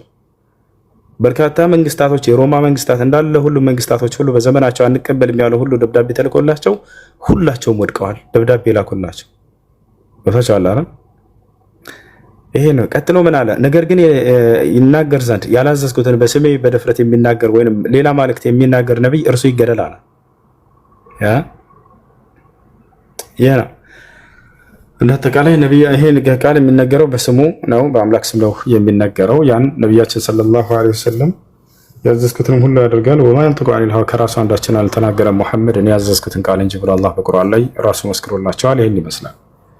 ሌላው ነገር ኢየሱስ ክርስቶስ አዲስ ኪዳን ላይ እየተናገረው ኢየሱስ ክርስቶስ አዲስ ኪዳን ላይ ከእርሱ በኋላ የነብይነት ማዕረግ ከእርሱ ከእስራኤላውያኖች እንደሚነጠቅ ለሌላ ወገን እንደሚሰጥ ይነግራቸዋል። ኢየሱስ ክርስቶስ አዲስ ኪዳን ላይ ምን አለ መሰላችሁ? ለእስራኤላውያኖች ሲነግራቸው ኢነ መለኩቱላህ ቱንዘዑ ሚንኩም ወዩዕጣ ሊኡመቲን ተዕመሉ አስማረሁ አለ። የእግዚአብሔር መንግስት ከእናንተ ተነጥቃ አላቸው ለአይሁዶች፣ ከእናንተ ተነጥቃ ፍሬውን ለሚያፈራ ትውልድ ይሰጣል ብሎ ነገራቸው።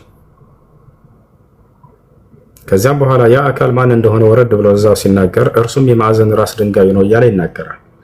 የማዕዘን ራስ ድንጋይ የሁሉም ማለቃና ዋና ለማለት ነው።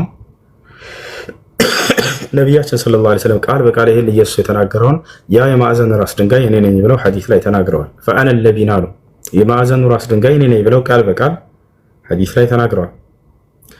ይሄ ምሳሌው እንዴት መሰላችሁ? ነቢያችን ሰለላሁ ዐለይሂ ወሰለም መሰሌ ወመሰሉ الأنبياء الذين من قبل አሉ كمثل رجل بنى بيتا فأحسنه አሉ إلا موضع لبنة وكان الناس يطوفون ويعجبون منها ነቢያችን ሰለላሁ ዐለይሂ ወሰለም ሲናገሩ ምን አሉ? እኔና የቀደሙኝ ነቢያቶች ምሳሌያችን ልክ እንደ አንድ ግንብ ነው አሉ። ግንብ በብሎኬት የተገነባች ግንብ ልክ እንደ አንድ ሰው ግንብን እንደገነባ። ገንቢው ማን ነው? ያ አምላክ ነው። ግንቦቹ ማን ናቸው? ነቢያቶች ናቸው። ከዚያም በኋላ ነው ነብዩ ሰለላሁ ዐለይሂ ወሰለም ያ ገንቢ አሳምሮ ሰራው ግንቡን አንዲት የማዕዘን ቦታ ላይ የምትቀር ድንጋይ ስትቀር ሰዎችም እርሷን ያዩና ይደነቁባት ይገረሙባትም ነበር አሉ። ምን አለ ይቺ ክፍተት ቦታ የማዕዘኗ ቦታ ላይ ድንጋይ መጥቶ በሞላት ብለው ይናገራሉ። አምላክም አላህ እኔን አመጣኝና በዚያች ቦታ ላይ ሞላኝ፣ እኔም የማዕዘኑ ራስ ድንጋይ እኔ ነኝ ብለው ተናገሩ። እነዛ ምሳሌያቸው ምንድናቸው ከተባለ ግንቦቹ ነቢያቶች ናቸው። ማን ነው ባለቤቱ? የግንቡ ባለቤት አምላክ አላህ ሱብሓነሁ ወተዓላ ነው።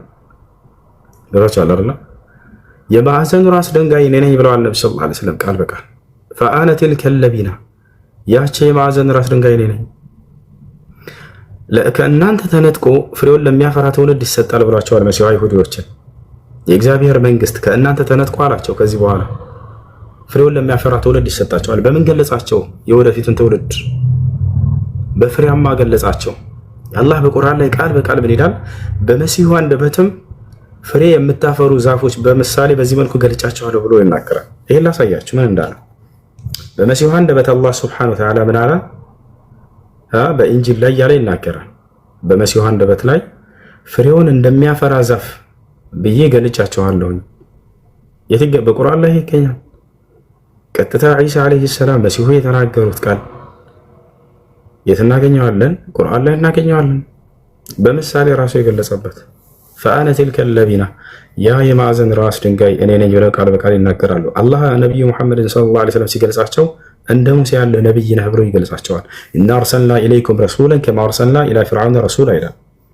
እኔ ወደ እናንተ መልእክተኛ ላኩኝ ልክ ወደ ሙሴ እንደላኩት እንደነበረው ነብይ እያለ ይናገራል። ወደ ሙሴ የተላከው ነብይ ማን ነው? ልጆች መስክሩ። ወደ ሙሴ የተላከው ነብይ ማን ነው? ይቅርታ፣ ወደ ፈርዖን እንደላኩት ነብይ ይላል። ወደ ፈርዖን የተላከው ነብይ ማን ነው? ትራቨል እኔ ወደ እናንተ መልእክተኛ ላኩላችሁ አለ ነብዩ ሰለላሁ ዐለይሂ ወሰለም። ወደ ፈርዖን እንደላኩት አይነት ነብይ አለ። ወደ ፈርዖን የተላከው ነብይ ማን ነው? ሙሴ ነው። ቃል በቃል አላህ ምን እያለ ነው? ነብዩ ሰለላሁ ዐለይሂ ወሰለምን እንደ ሙሴ ያለ ነብይ አንተ ነህ እያላቸው። ስለዚህ ምን አለ? ሙሴን ምን ብሎታል አምላክ? ኦሪት ዘዳግም ምዕራፍ 18 ቁጥር 18 ላይ እንደ አንተ ያለ ነብይ ወደፊት አስነሳለሁ ብሎታል አላህ ቃል በቃል በቁርአን ላይ ነብዩ መሐመድን እንደ ሙሴ ያለ ነብይ አንተ ነህ ብሏቸዋል። ምልክቱ ምንድነው? አምላክን ፊት ለፊት የሚያናግር ነብይ ይጠብቁ ነበር አይሁዶች እንደ ሙሴ። ቃል በቃል ነብዩ ሰለላሁ ዐለይሂ ወሰለም አምላክን ፊት ለፊት እንደ ሙሴ እንዳናገሩ ሶሒህ ሙስሊም 162 ላይ ታገኛላችሁ። እስራኤላውያኖች ምን አሉ? ከዚያም ወዲህ ያን ቃል አምላክ ለሙሴ ከተናገረው በኋላ እንዳንተ ያለ ነብይ ያስነሳላቸው ካለው በኋላ በእስራኤል ምድር ላይ አምላክን ፊት ለፊት እንደ ሙሴ ያናገረ ነብይ ያላገኘንም አሉ። እነዚህ ሰዎች የት ነው የሚያገኙ ከተባለ ቀጥታ እዚህ ጋር አገኘው።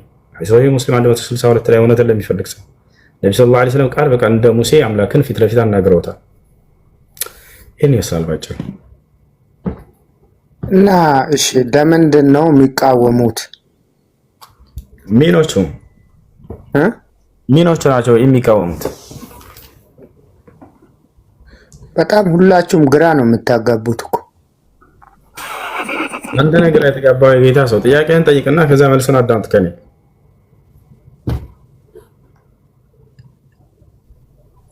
አይቶ አሁን የምትለው እንደ ሙሳ አይነት አሁን ነብይ መሐመድ ነው አይደል የተነሳው? እንደ ሙሳ ፊት ለፊት የሚጋፈጥ ፊት ለፊት አምላክን ያናገረ እርሳቸው ናቸው። እንዳናገሩ ማስረጃ ከፈለክ ያሳያሉ። እሺ ሌሎቹ ለምንድን ነው የሚቃወሙት? ሌሎች ሃይማኖት ማንን? ነብዩ መሐመድን ሰለላሁ ዐለይሂ ወሰለም። ለምንድን ነው ሙስሊም ትክክለኛ ሃይማኖት አይደለም ብሎ የሚቃወሙት? ለምንድን ነው?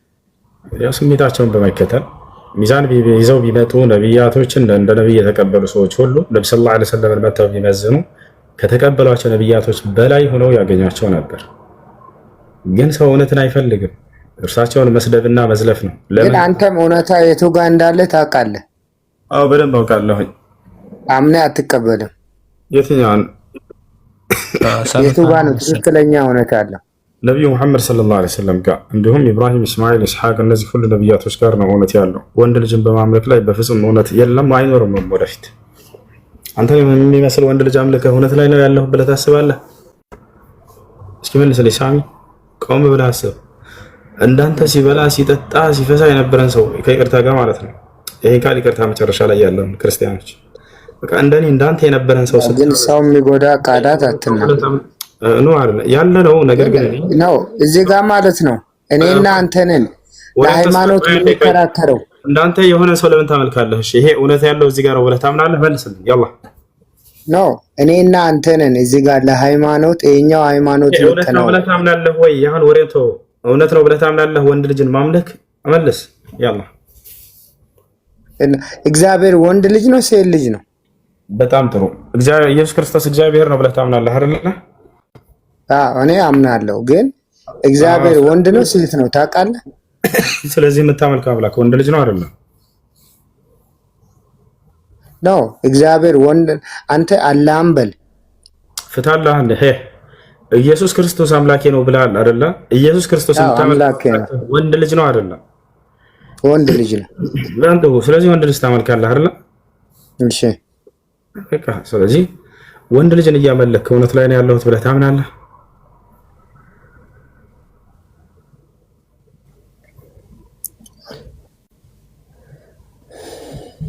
እሺ አንተ አላህን ታመልካለህ?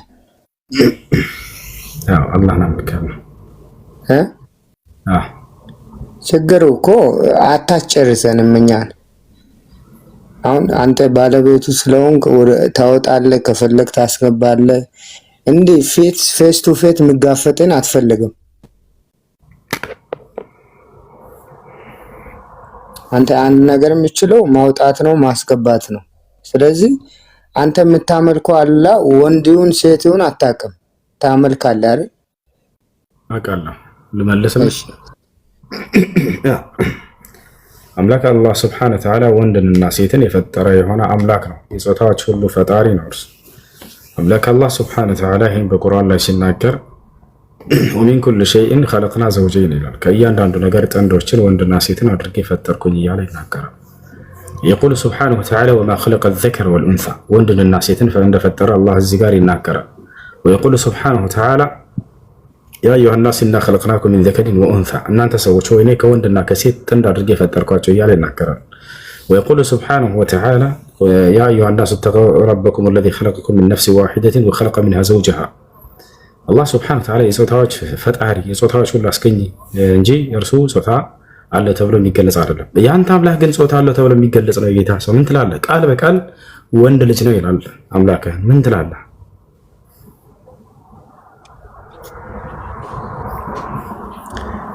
ተው በቃ። እኔ አሁን እኮ እዚህ ጋር እኔና አንተ ነን የምንከራከረው። ፈጣሪ አይደል? እኔ መልአክ ጋር እየተከራከርኩ እኔና አንተ ሁመን ቢ ነው እዚህ ጋር የምንከራከረው። እሱ የሚጠቅም ጥያቄ ካለ ቢጠይቅ ይሻላለኝ ማለት ጥያቄ ካለው ጠይቅሽ። ጥያቄ ሳሚ ጥያቄ ካለ ብትጠይቅ፣ ግልጽ ያልሆነ ነገር ካለ ቅሬታም ብትፈልግም ትችትም ቢሆንም አቅርብና እንትን በል። ምክንያቱም ሌላ ሰው ባንተ ነገም ቢሆን በሚዲያ የምጠይቀው ትክክለኛ ሃይማኖት ያለው ትክክለኛ እውነት ያለው ሙስሊም ጋር ብለዋል። በቃ እስከዛሬ እኛ የምንከተለው ሃይማኖት ውሸት ነው ማለት። ስለዚህ እቺኛው መልክ በሰፊው እስከማገኝ ያው አንተ እኔ ጋር ነው ትክክለኛ እውነት ያለው። አብዛኛው ሰው ከሙስሊም ወደ ፕሮቴስታንት ወደ ሌላ ሃይማኖት እንዲመጣ በጣም ፑሽ እየተደረገ ነው። ግን እሱ ያለው ትክክለኛ ሃይማኖት ያለው እኛ ጋር ነው፣ ትክክለኛ እውነት ያለው ሙስሊም ጋር ነው ብለዋል። ምን እርግጠኛ ነኝ ለዚህ? በማስረጃ ስለሚሄድ ማስረጃ ከፈለክ እያሳየ ቅድም ጠይቀህ ነበር። ሲያወጣልኝ ያልክ አምላክ እንደሰበከ አምላክ እንዳዘዘ ሙስሊም ሆኖ ብሎ ነብያቶች ሁሉ ሙስሊም ሆኖ ብለው እንዳሉ ነብያቶች ሁሉ እኛ ሙስሊሞች ነን እንዳሉ እያሳየህ ነው። እንግዲህ እውቀት የሚገነባው የእምነት ባለቤት እስከሆንክ ድረስ በአምላክና በነብያት ትምህርት ነው ብለህ እስካመንክ ድረስ ቢያንስ በያዝከው መጽሐፍ ላይ ማጽደቅ አትችልም። እኔ ማጽደቅ የምችለው እውነታ አንተ መጽሐፍ ላይ እግዚአብሔር ክርስቲያን ሆኖ ብሏል ወይ? የለም። አሁን እኮ የትኛውም በአንተም ሃይማኖት በእኛም ሃይማኖት በስሜ ብዙዎች ይመጣሉ ብለዋል። ጠይቀው አያዳምጡም። ከእኔ ፊት መጽሐፍ አይችሉም። እሺ ልጆች መልካም አዳር ይሁንላችሁ። ሰላም አለይኩም። እሱ ደህና አደሩ። ኢንሻአላህ ያው እንግዲህ ያንህን ነገር ኢንሻአላህ ፕላን ስታደርግ ንገረኝ። ኢንሻአላህ ኢትዮጵያ መምጣት ስትፈልግ እና በዚሁ አጋጣሚ አፕሪሺየት አድርጋለሁ። ፔሸንት ላይክ ትዕግስት በጣም የሰብር ደረጃ በጣም ነው ደስ የሚል። ላይክ የኢማንን ደረጃ ነው የሚያሳየው። አንድ ሰው የሰብር ደረጃው ይህን ያክል ከፍ ካለ የኢማኑን ደረጃ ነው የሚያሳይ ብዬ ነው የማስበው። እና ኢንሻአላህ አላህ ይጨምርልህ። አላህ ከክፉ ነገር ይጠብቅህ። አንድ ሶሪ አንድ ትንሽ ጥያቄ እህቴ ጠይቅልኝ ያለችኝ ነገር ጠይቄ በወር አይድ ሲመጣብኝ ከመጣው ከሄደ በኋላ በሳምንቱ ይመለስብኛል አለች። እሱ ላይ እንዴት ነው ያስቸግረኛል? ሰላት እንዴት ነው ማድረገው? እሺ የህመም ደም ከሆነ ሶላትን አያቋርጥም። የኃይል ደም የወር አበባ ደም ጨርሳችሁ ከዚያ በኋላ ቢከሰቱ ደሞች ሶላትን አይከለክሉም። ሶላት የሚከለክለው ደም ሁለት ነው። አንድ የወር አበባ ደም፣ ሁለተኛ የወሊድ ደም። ከዚህ ውጭ ያሉ ደሞች ቢከሰቱ የወር እንትና ይሁን የህመም ደም ናቸው፣ ሶላትን አይከለክሉም። ጾም ያስፈታል? ጾምንም አይከለክልም። ነገር ግን ደም ከብልት እስኪጠራ ድረስ ለእያንዳንዱ ሶላት እስቲንጃና ዑዱ ማድረግ ግድላል። ኦኬ ጀዛከላሁ ኸይር።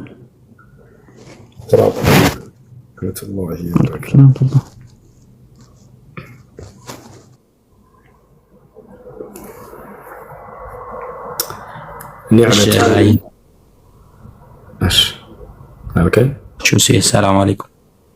وعليكم السلام ورحمة الله وبركاته.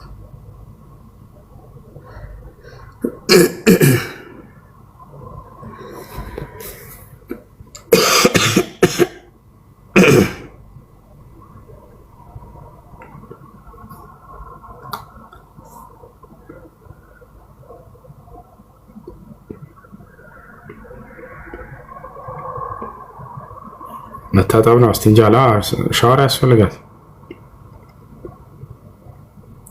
መታጠብ ብቻ ላይ ያንዳንዱ ሶላት እስቲንጃ ማድረግ። ከብልት የሚወጡ ደሞች አራት አይነት ናቸው። አንደኛ የወር አበባ ደም፣ ሁለተኛ የወሊድ ደም፣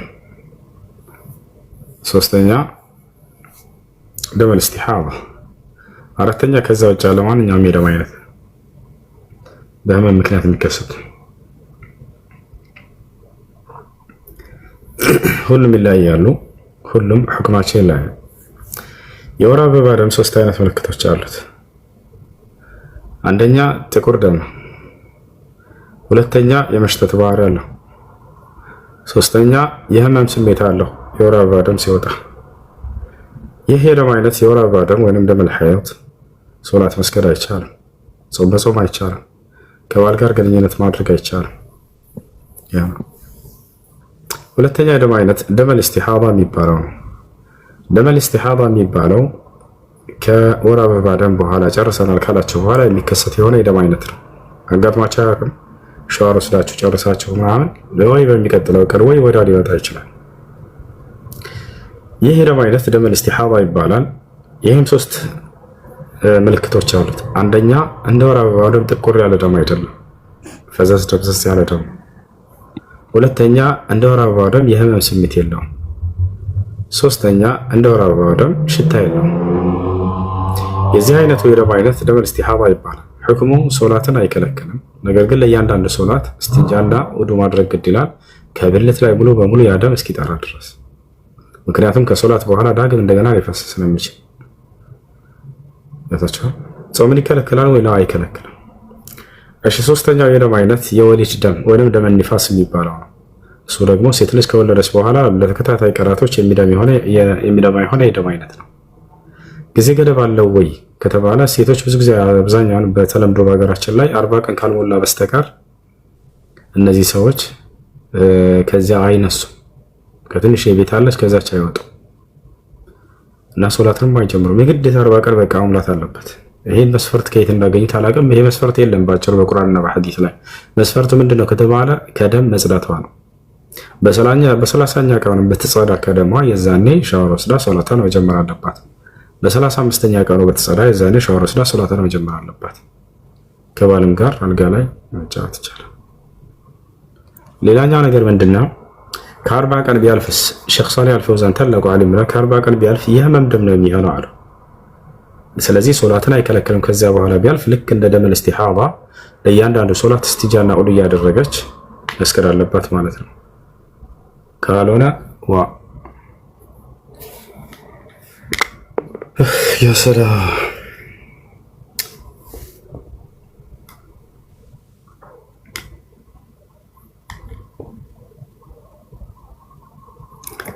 ህመም ስትታመሙ ጊዜ ትምህርት ወሉባት።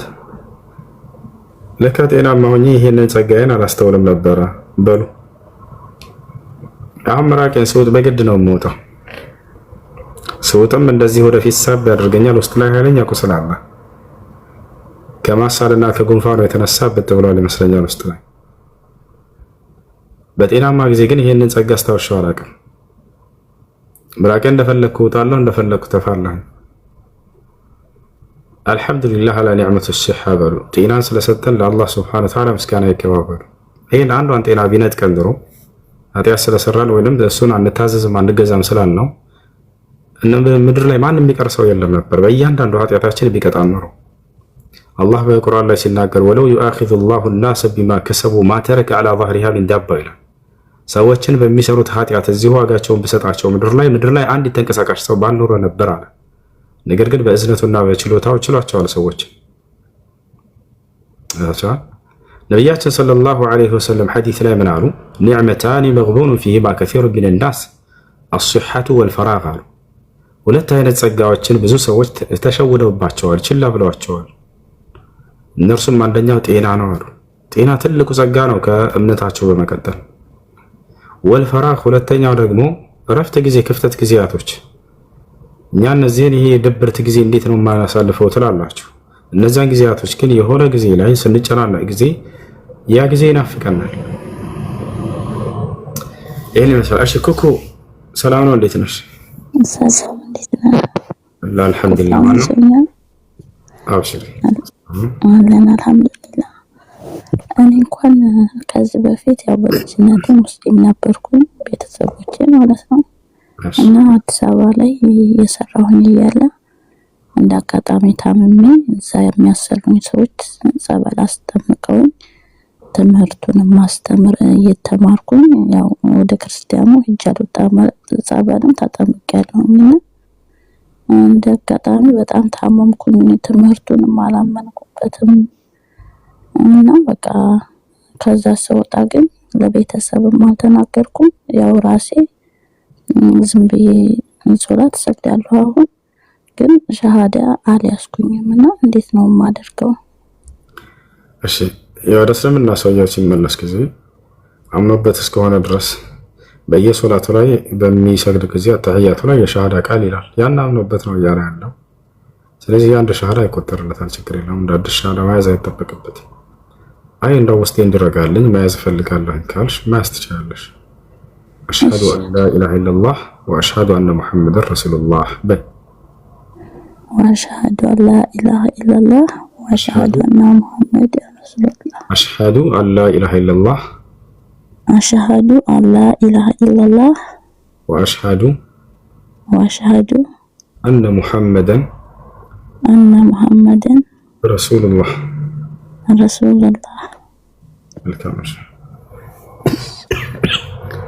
السلام عليكم ورحمة الله وبركاته.